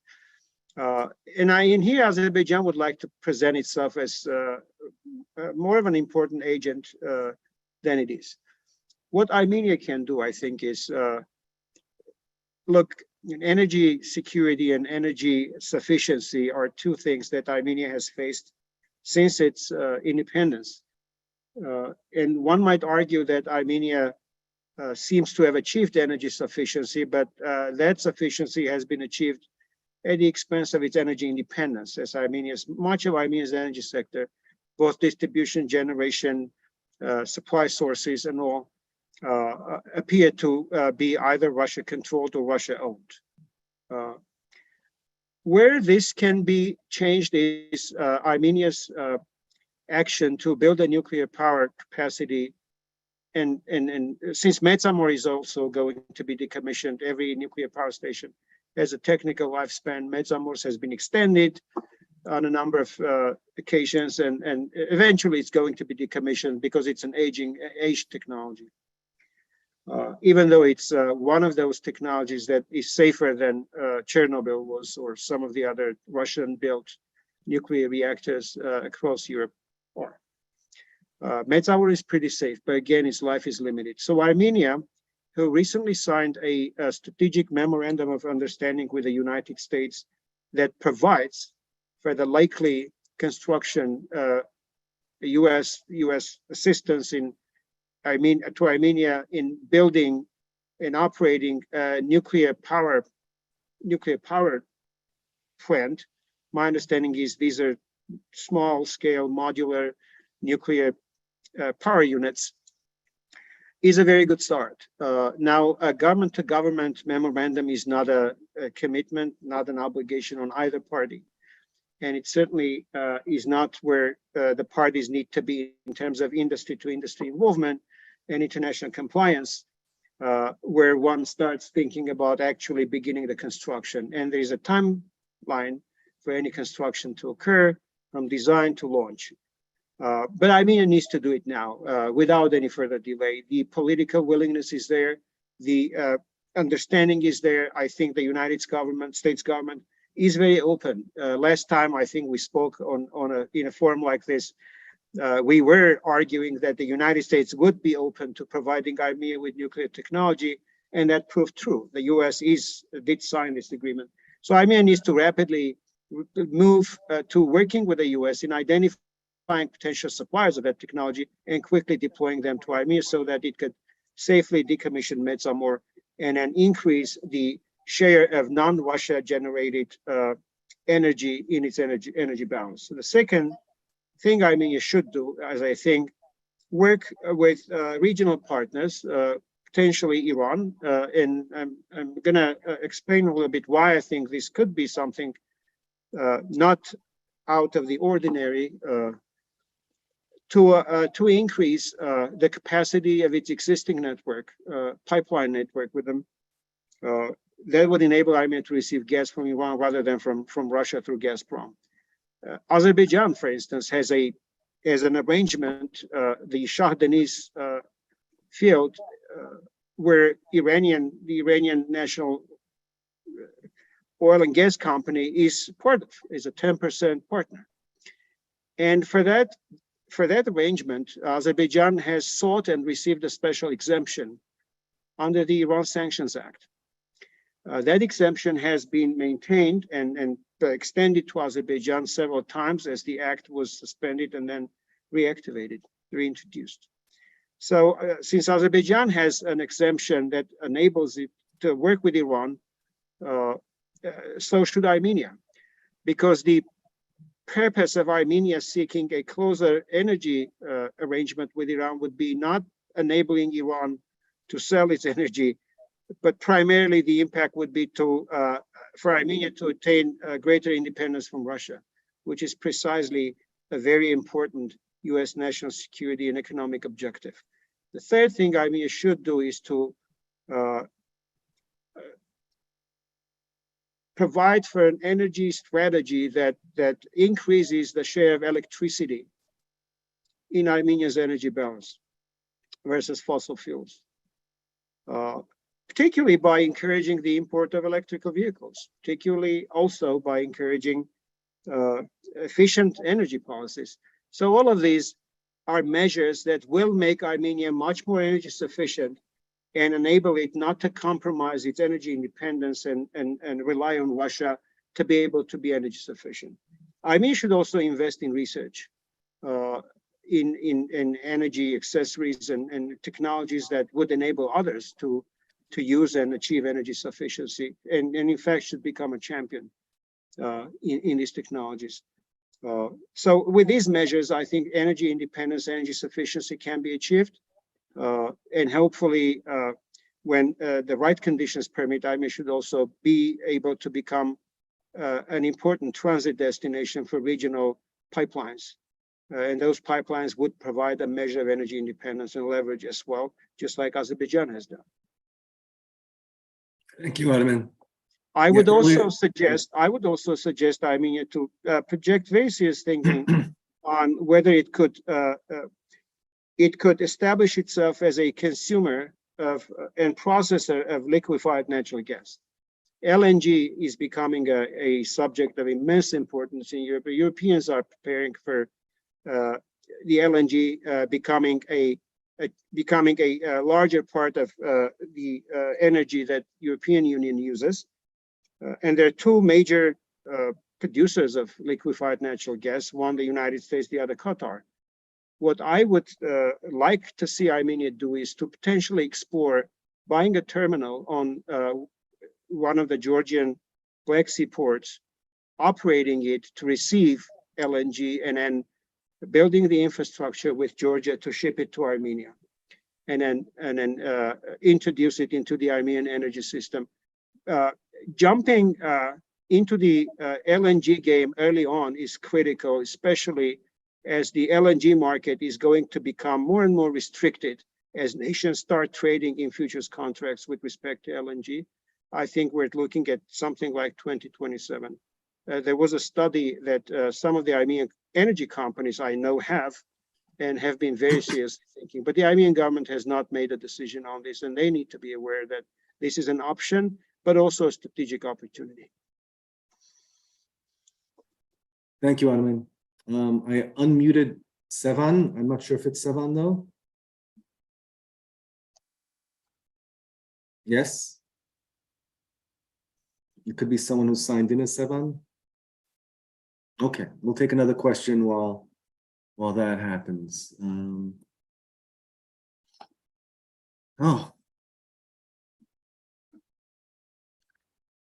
So we do have a question with regard to why would the US prioritize Armenia over Azerbaijan and Turkey when Turkey is a great market economically and militarily integrated with the US? Maybe a short answer for that one. I would, if I can volunteer a short answer, then Lilith can expand on it. Turkey is too big, and that sometimes, and too ambitious, and that sometimes becomes an irritant and an obstacle as NATO seeks concerted action against the threats it faces, and there could be others. Turkish-Russian cooperation, military and cross-regional, has been a major source of irritation for the United States.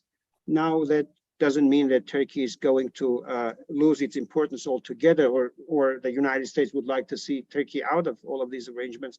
It simply means that instead of having Turkey exercise an oversized power, one would assume that a larger equilibrium, a better balanced equilibrium of interest could act as a counterweight to Turkey's influence, and that equilibrium could include Greece, Cyprus, Armenia, Georgia, Ukraine, and some other nations along the southern Mediterranean when we talk about regional security. But also Armenia should market itself and should seek to build the kind of equity with the United States that would make it competitive. It may not become as competitive as Turkey is, but it would have a larger role and larger visibility, and provide the United States with options that would not support Turkey's continued exercise of an oversized role. In that sense, building a relationship with the US also helps Armenia increase its footprint, sometimes to the chagrin of Turkey. Thank you, Edwin. Anna, are you ready? Okay, Anna's not ready yet, I don't think. Armin, is there a question that you would like to ask? I'm sorry, Ara, is that directed No, to no, it's another Ottoman. It's another Ottoman. Yes. We are flush with Ottomans. Armen mentioned that Armenia should partner with Georgia, but Georgia has strategic interests with Azerbaijan and with Turkey, specifically the pipeline going through Georgia. So why would Georgia be interested in partnership with Armenia? And would it be a reliable partner? Thank you, Armin, for the question. I think it's about diversification. Every nation likes to have diverse options, not just one. And to my understanding, I'm not going to name sources or other identifying information, but it is my understanding that Georgia is not extremely comfortable with the way the Georgian and Azeri relationship has led to the Azeris kind of leveraging that relationship to the detriment of Georgians, and Georgians are not very comfortable about their relationship with Turkey either. They do feel that having a diverse partnership configuration with Armenia in a mix would provide them with greater opportunities and greater leverage. It's just like diversifying energy sources provides for greater safety of the nation's energy supply.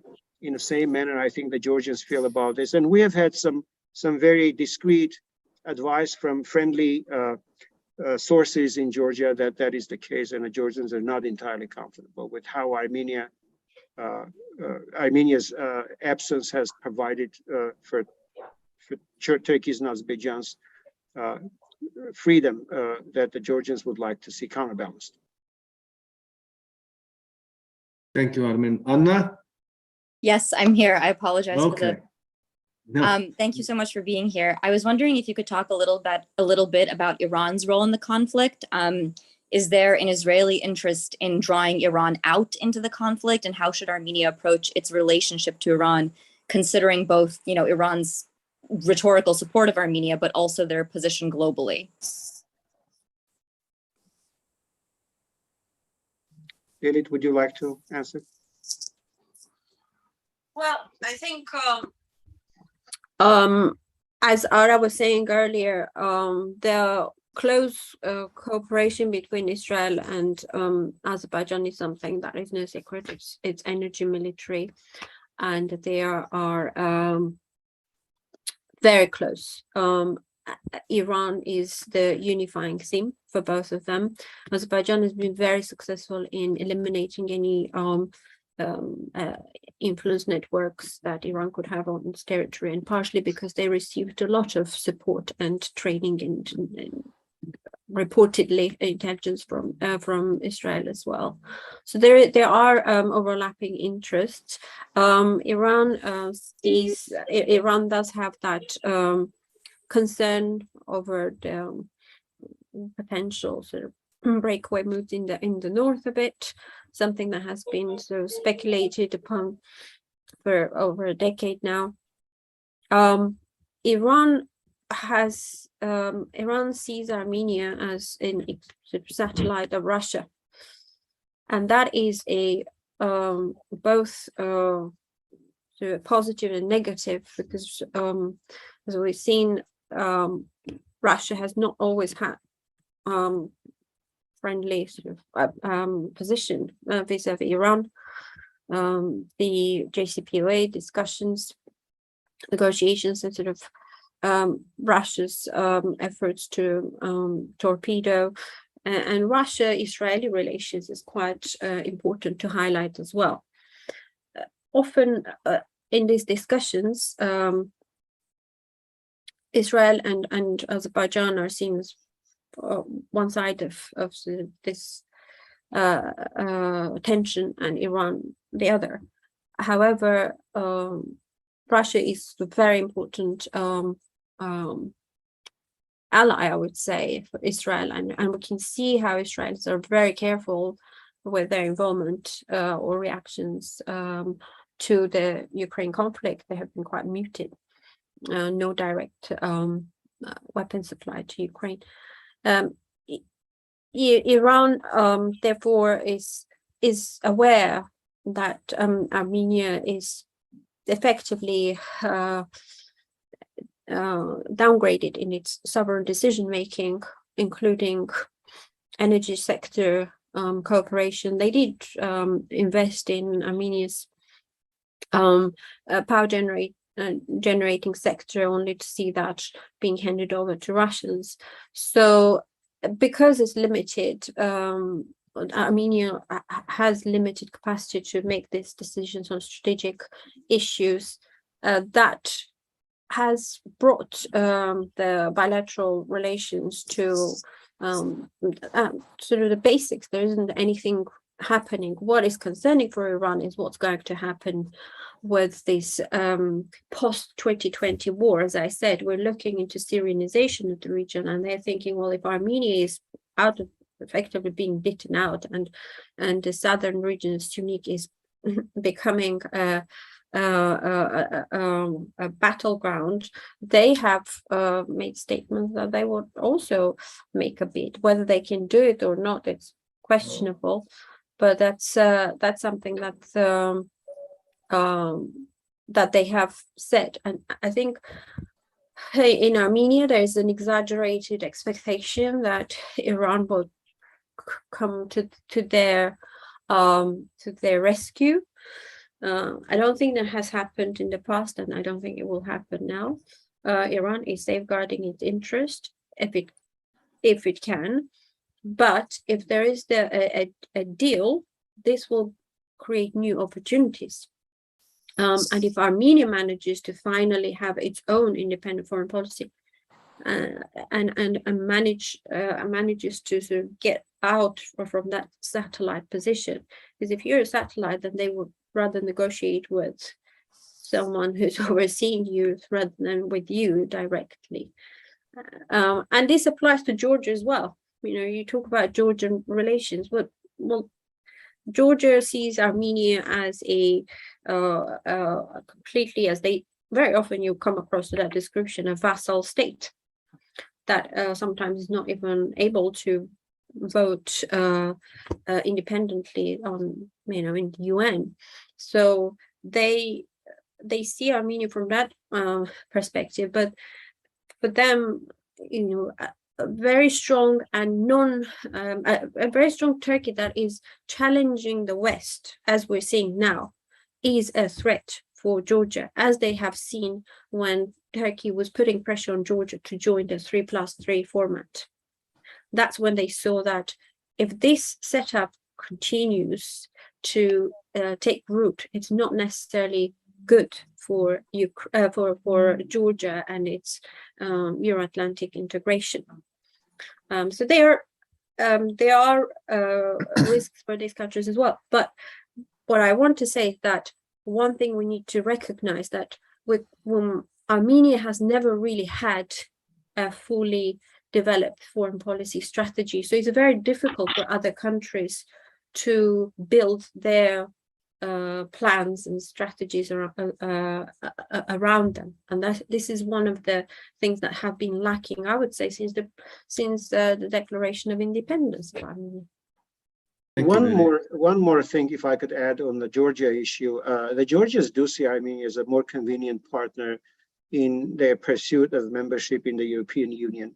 They don't see Azerbaijan as comparable to Armenia because of Azerbaijan's democratic problems with Azerbaijan's democracy, and generally the authoritarianism and affinity with the Turks.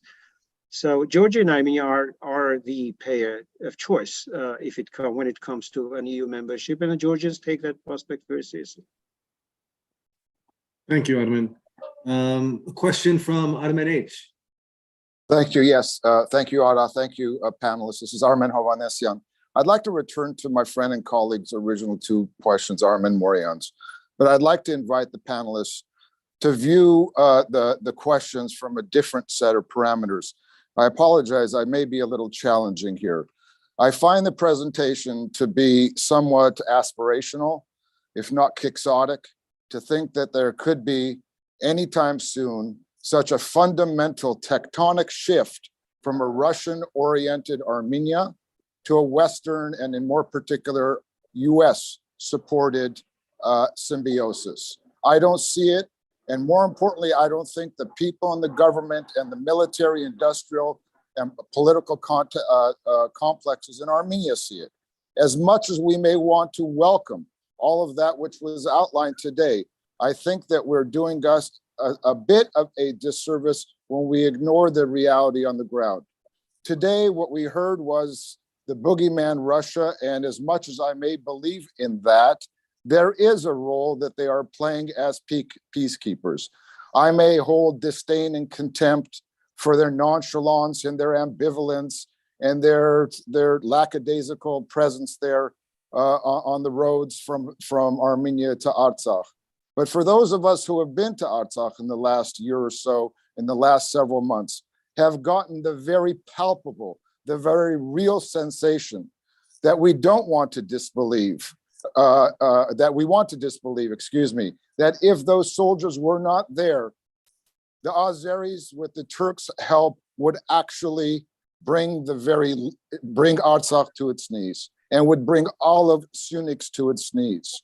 So as much as they are not, I am not championing, please don't mistake me, I'm not championing the Russians' presence there, but also let's keep in mind that Artsakh's own president, Artsakh's own foreign minister, and more importantly, the people in Marduni and Mardagert and Askeran, they look to the Russians as their saviors. And I think they know maybe a little bit better than we in certain ways because they feel the threat of death every single day of their lives. So my question then, after this self-serving monologue, excuse me, is accept the different set of circumstances. There is not a Western shift. The United States and Pelosi don't come through. Keeping in mind Ambassador Evans' comments about the lack of expeditiousness, even if it were to happen. Accept the facts on the ground now, and go back to Mr. Morian's questions, what should Armenia be doing? And what we be doing in the diaspora, short of a Cold War resurrecting rhetoric to our congressmen and senators? Armin, you call the Russians peacekeepers. I've been involved in the OSCE peacekeeping operation development for Nagorno-Karabakh since '94. Any peacekeeping operation should have rules of engagement and terms of reference, a legal and regulatory framework within which a peacekeeping mission operates. We had that in Bosnia, we had that in elsewhere. The Russian troops in Artsakh don't have any regulatory documents or legal documents that explain and limit and empower them to act, and nobody knows what they're mandated to do, what they're not mandated to do. Nobody knows how their command works. And so I would be very, very hesitant calling them peacekeepers. There's not even peace to keep. There's been a capitulation, a withdrawal, and those troops that you call peacekeepers have been actively engaged in the ethnic cleansing of Armenian villages and towns post the ceasefire. That is not peacekeeping. So that's number one. The reason they're there and the reason the Artsakhi's are terrified of their potential departure is because precisely we in Armenia and the diaspora have put our faith and have extended our deference to Russia so unacceptably strongly that we have deprived ourselves of the opportunity to develop our national capacity to defend ourselves. We have delegated so much of our national agency to the Russians that they were now afraid that we won't be able to survive if they leave. So the problem you raise and the question you pose needs an introspective, if you will, review, because the kind of problems you caution us against are born out of the policy that you now think should be kept in place because its absence might spell a greater disaster. So the strategy, in my opinion, should be for those Russians not to stay. It doesn't mean that we should submit ourselves to the mercy of the Azeris and the Turks. It means that we should build, as we work toward gaining the courage to kick the Russians out of Artsakh, we should be able to build our own capacities so that we could replace them when they're prepared to leave. It is our responsibility to protect Artsakh, not the Russians.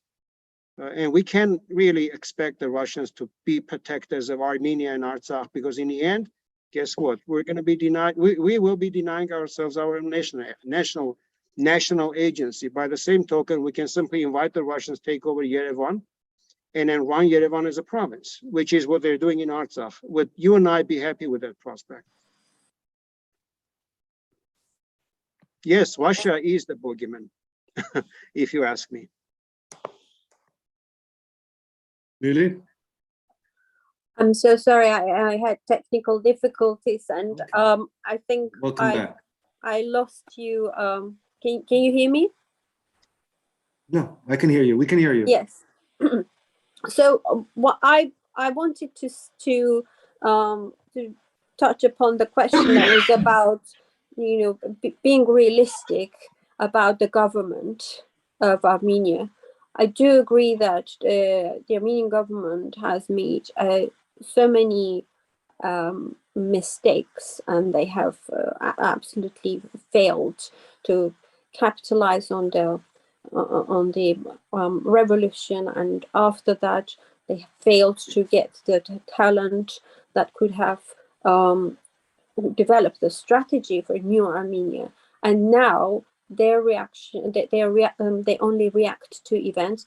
I don't see any strategic approach to Armenia's serious challenges, and that in itself, I think, is one of the risks. So I do agree that this is such a Armenia, as a result, has ended up in such a delicate situation where you have to have a very well thought through roadmap and strategy to make geopolitical moves. And this is and the government needs to recognize its limitation and bring in people, including diaspora, to this very challenging task. But not doing it and waiting means that you are going to see. You've seen the map, the strategy that Russia and Azerbaijan have is working. So let's be very clear when we're talking about being cautious. There are many people, and I've noticed, you know, experts, political groups. Some of them come from the first president's circles, some from circles around Robert Kocharian and Sarah Sarkisian, who believe that it's fine. You know, you can be, you can give up some territories. You can make concessions. You can give up on Artsakh, and you can become part of Union State. There has to be a discussion, a wide-ranging discussion amongst all political parties and stakeholders to decide what exactly that Armenia wants. If that is a future that is acceptable, loss of sovereignty and potentially more territories and Artsakh, then that's one way to go. If that is the safe path forward, then yes. If that is not acceptable, then you have to think of ways of getting out of it. I think one policy that is very dangerous and risky is self-biting or finding excuses of why Russia is not delivering the expected support. That is based on wrong analysis of what Russian interests are and how they operate this government that they have, that they've had for many years. So I think that is one thing that we shouldn't be doing, but we have to have a consensus as to which way the country should move. Now, I personally think that there are more opportunities for well thought through steps, but that will require an initiative, perhaps also from diaspora and some other political groups that will put pressure on the government, that I think they are also terrified themselves. So this is not ordinary situation. This is a deep existential crisis. There are no perfect solutions. There won't be any perfect solutions, but there has to be more frequent and more more inclusive discussions as to which path Armenia is choosing. If Armenia were to choose to take some certain steps outlined in today's discussion, what are some of the other challenges that it would face? Internal challenges is what I'm kind of referring to. In terms of if there was in order for that political will to articulate itself in terms of policy, there would be, what are the pockets of resistance, internal pockets of resistance that one of they the should things expect to encounter? we could look at Ukraine and take our clues from what is happening in Ukraine. Armenia, and going back to Armen's question, there are very important accents in that question, very valid observations about many Armenians that might not be comfortable if Armenia were to move down the road that we just articulated. Some of those concerns are very genuine. First, we're dealing with an inertia. Secondly, we're dealing with a long-standing civilizational and cultural things that have been entrenched in the Armenian consciousness in post-Soviet Armenia, and a fear of change and a fear of what worst may come. We also have the language barrier. Many Armenians don't still read English and are not as well read in Western media and are not following it the way we do. And they may be getting one-sided information about what's happening in the world, including in Ukraine and in Georgia and in Artsakh. But also, I think, coming back to the question, what Armenia could face in terms of resistance, Russia has been able to cultivate loyal following in Armenia, just like it has done so in Ukraine, as we see Ukraine moving to remove some of the members of the Ukrainian government, even after 9 months of war, for their alleged involvement in Russian intelligence and influence operations. I think we would be very realistic, and we have to admit that Armenia could be in an even worse situation with clandestine leave behind Russian networks of loyalists, including militants, who might instigate a civil war in Armenia if Armenia were to move with greater leniency than it should if these networks were to move to destabilize Armenia as Armenia tries to disengage from Russia and pivot to the West. In the very natural exercise of its inalienable right of self-defense. These networks could blow up things and could engage in terrorism, in sabotage, and in outright treason. We've seen Armenians working for Azeri intelligence services during the war.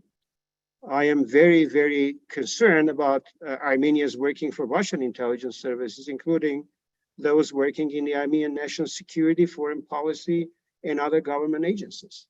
This is a very real threat, and to be able to handle that and not to tear across the national fabric, we need to be extremely, extremely prudent, informed, fair, and equipped, well equipped in terms of methodology, psychology, intelligence, justice.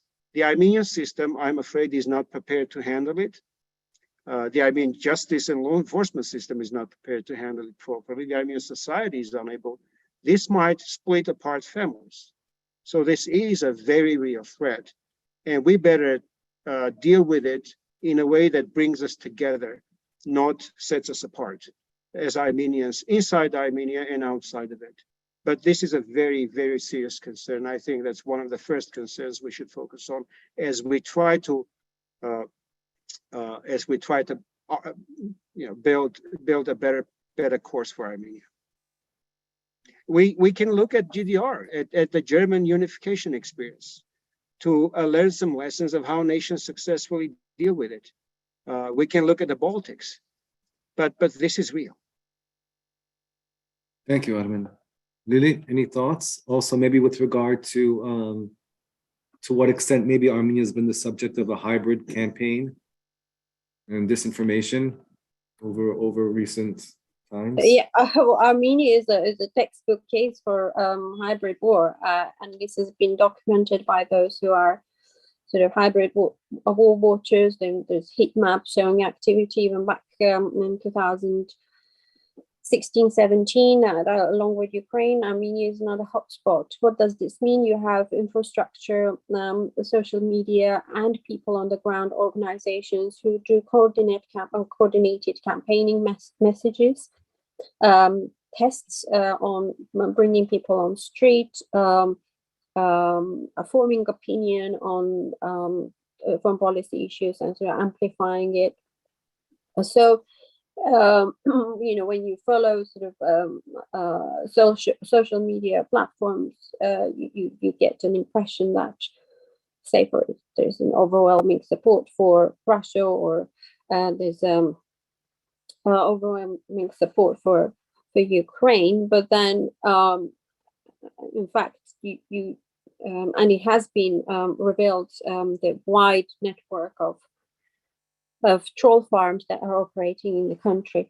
That is complicating the situation. Why? Because you have in Armenia, you have a population that has been disoriented. It is unable to really assess what's happening, and until recently, there wasn't even a doubt with the majority of Armenians that Russians are going to take Ukraine in no time, that it's not a problem for them, and so forth. But it's what is changing the attitude is facts on the ground, and this has nothing to do, with conviction, propaganda, and so forth. The Armenians, as the ambassador said, they had a notion of Russian being Christian saving from Turks.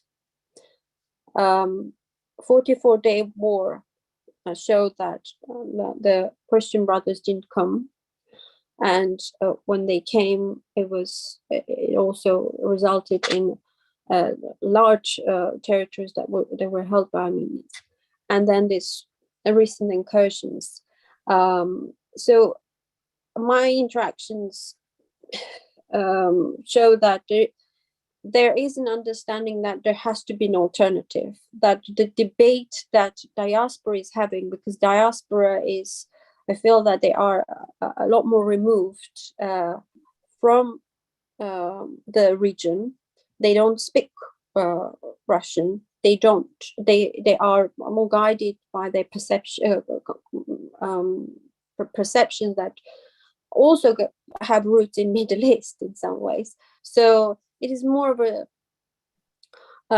philosophical sort of approach to things, or stereotypes that it's black and white. We have to stick with Russians against Turks.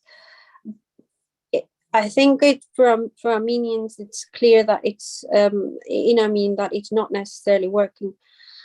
And here's a gap. The Armenians in Armenia who have that language barrier that Armin was talking about, they would need the diaspora Armenians to sort of bring to them the solutions that can come from the West.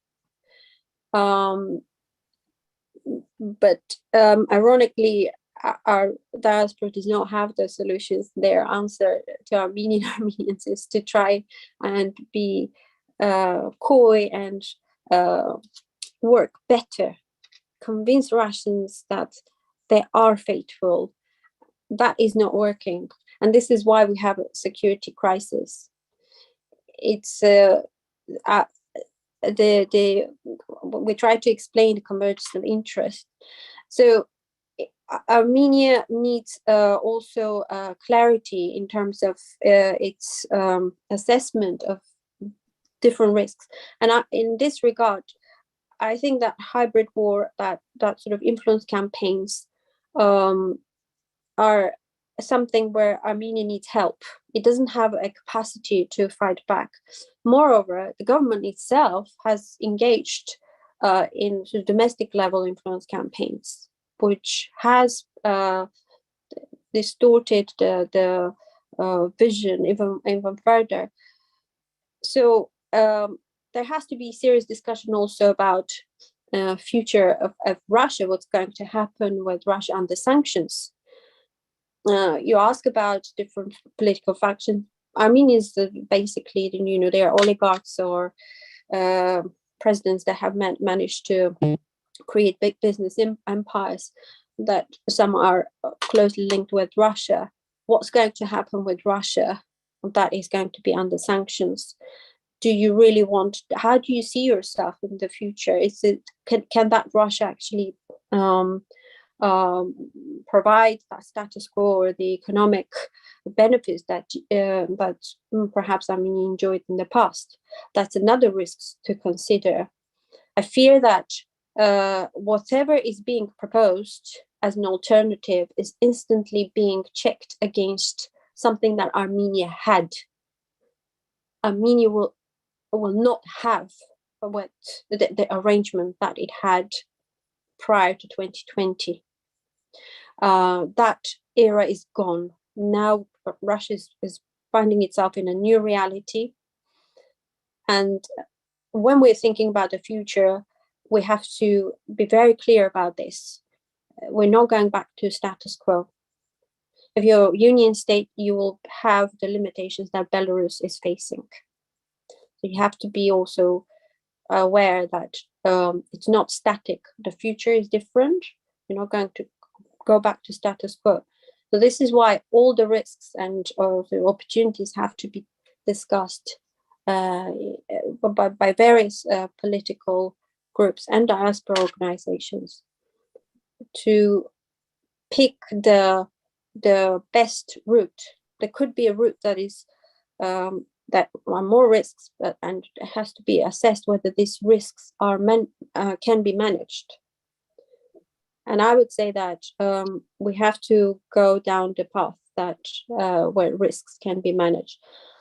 But thinking that things are static and we're reaching the safety of Russian camp for something dangerous, I would say that it's a mistaken approach. Ara, if I may, in here, go back to Avo Ghazal's question. I think there is a follow-up question that seeks an answer, which I did really miss. So if with your permission, I'd like to answer Avo's question more fully and more directly. Absolutely. This question was about Azerbaijan's ambition to substitute Russia in supplying oil to Europe. Does Armenia have any support from Europe or the United States as Azerbaijan is getting ready for its new role to supply oil to Europe? I think Avo is referring to the new Azeri gas deal to the European Union, with the European Commission, under which Azerbaijan would double its imports of natural gas to European Commission member states by 2027, of up to at least 20 billion cubic meters a year in 15 years to help EU reduce its reliance on Russian energy. So we're talking about a potential 20 billion cubic meters of gas in 15 years. And I just looked at Europe's present gas consumption, that is 521 billion cubic meters.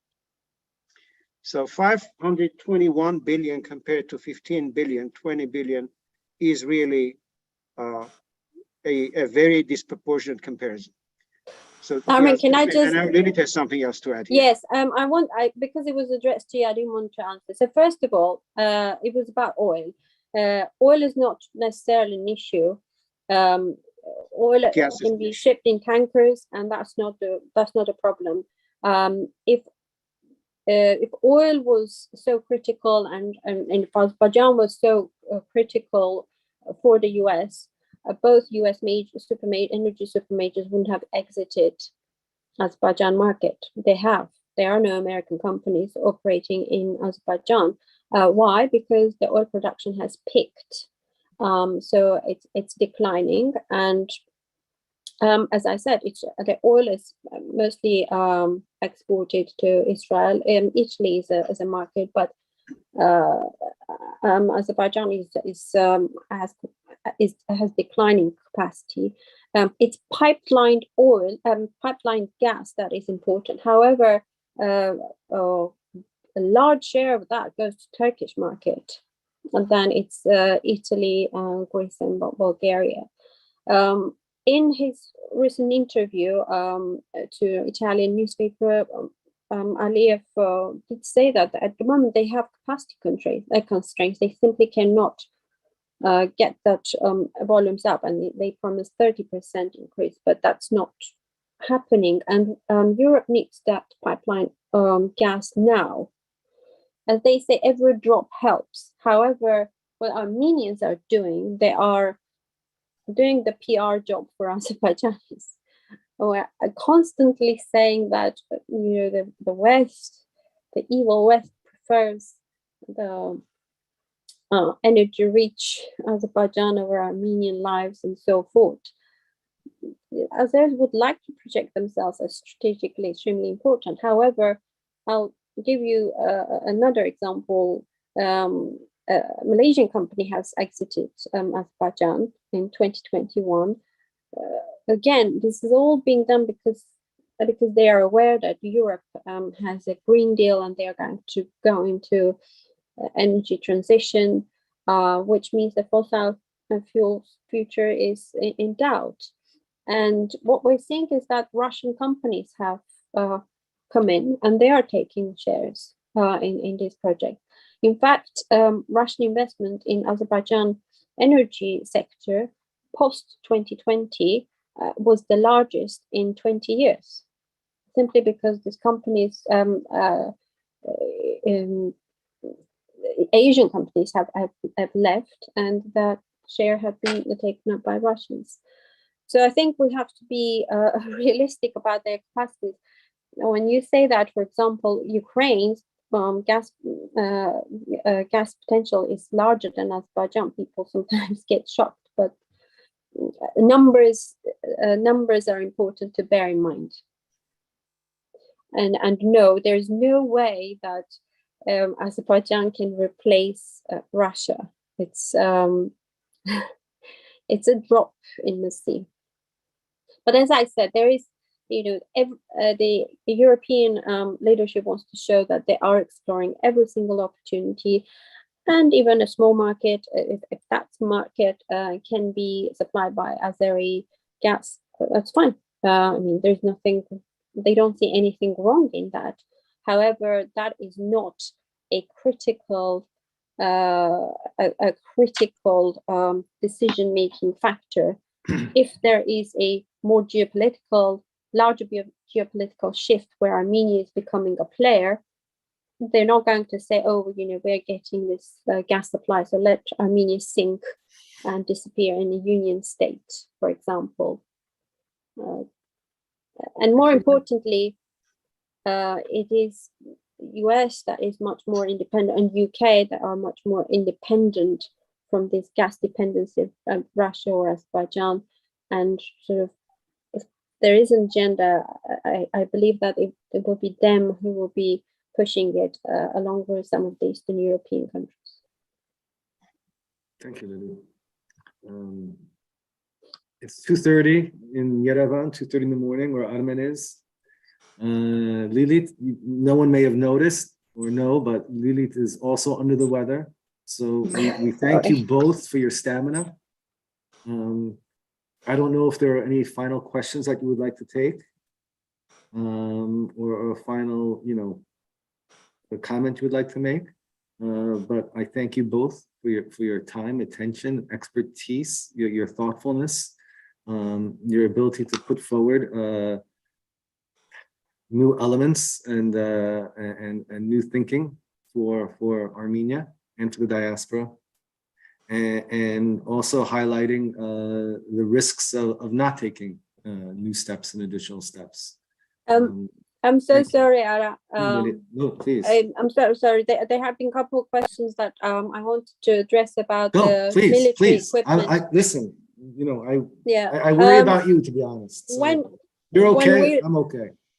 When we're talking about not rocking the so-called status quo, there's no status quo, as I said. When we're making decision, just as we are assessing risks of pivot towards the West, say, we have to also understand what is at stake if you are choosing to stay in union with Russia.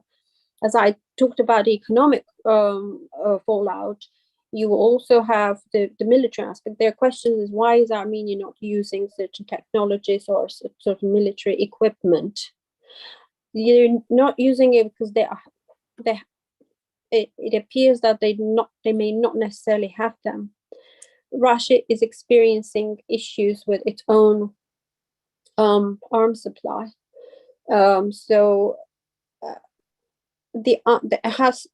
If you're arguing for staying with country with civilizational proximity and all of that, that's fine, but there are practical issues to be resolved. And the issue of weapons is critical. Where do you get them? There's a suggestion from India or Iran.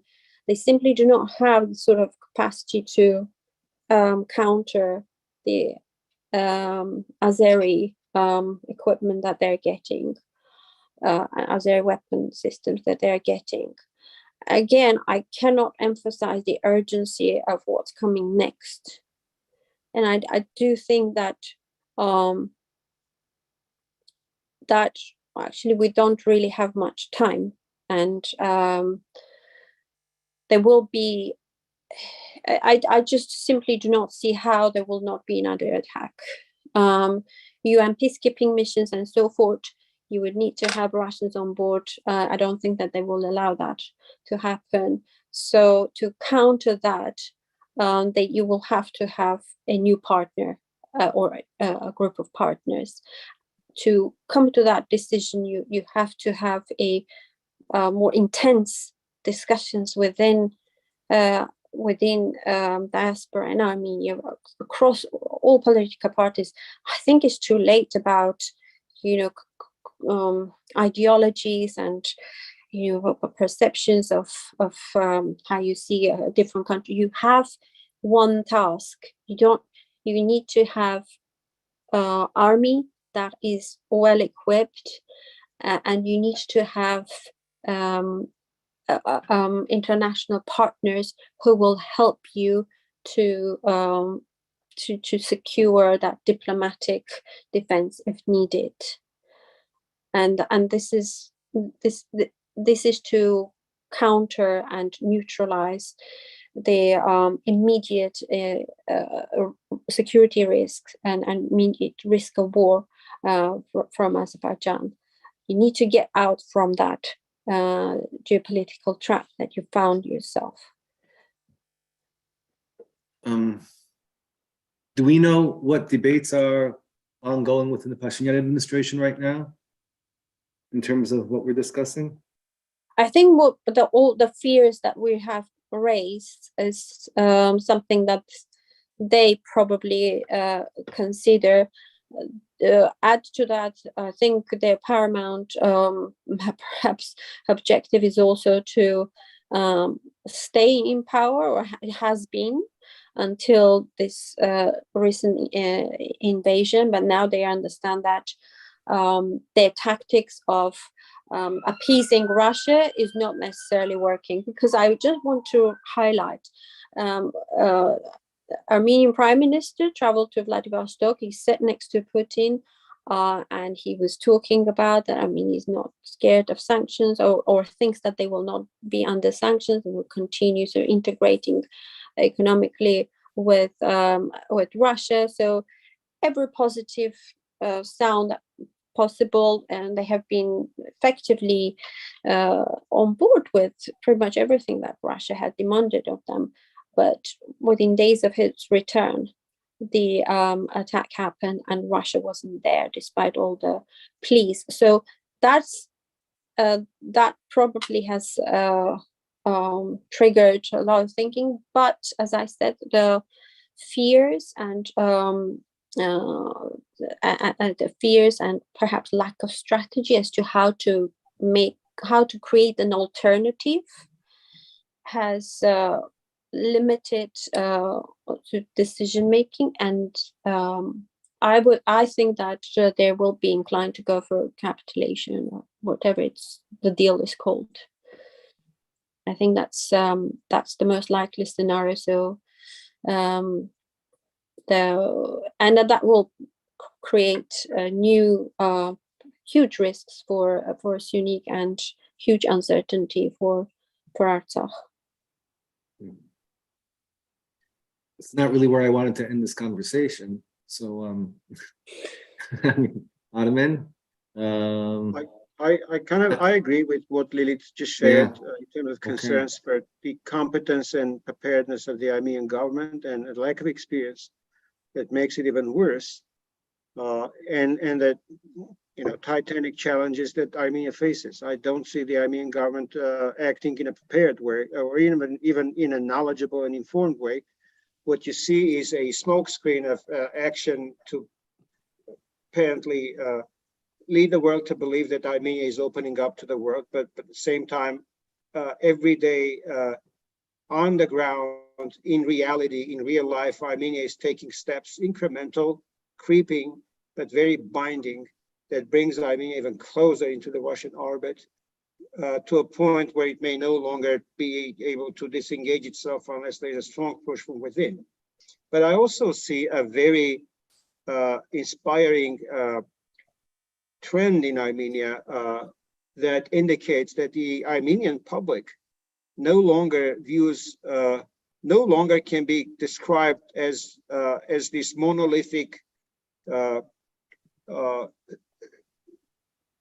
society that places all of its faith in Russia. In fact, Russia no longer has that universal support many in our audience believe they have in Armenia.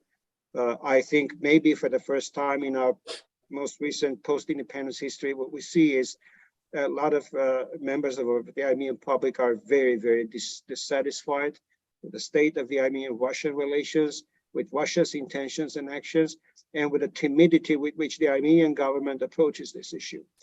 And people want to take action.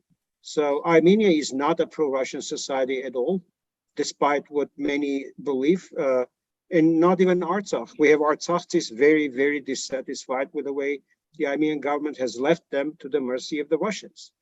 The reason they work with the Russians is because they don't see any Armenian government nearby. When it concerns what concerns certain individual members of the Artsakh leadership, I think my comment about Russian influence operations applies equally to people in leadership, including in very high visibility positions, as it applies to ordinary folks. I mean, Ukraine had Yanukovych in its ranks, and Armenians definitely have more than one Yanukovyches amongst ourselves. And this is just Russia. I'm not even talking about Azerbaijan, I'm not talking about Turkey or other nations that may seek to employ Armenians as their sleeper cells and agents.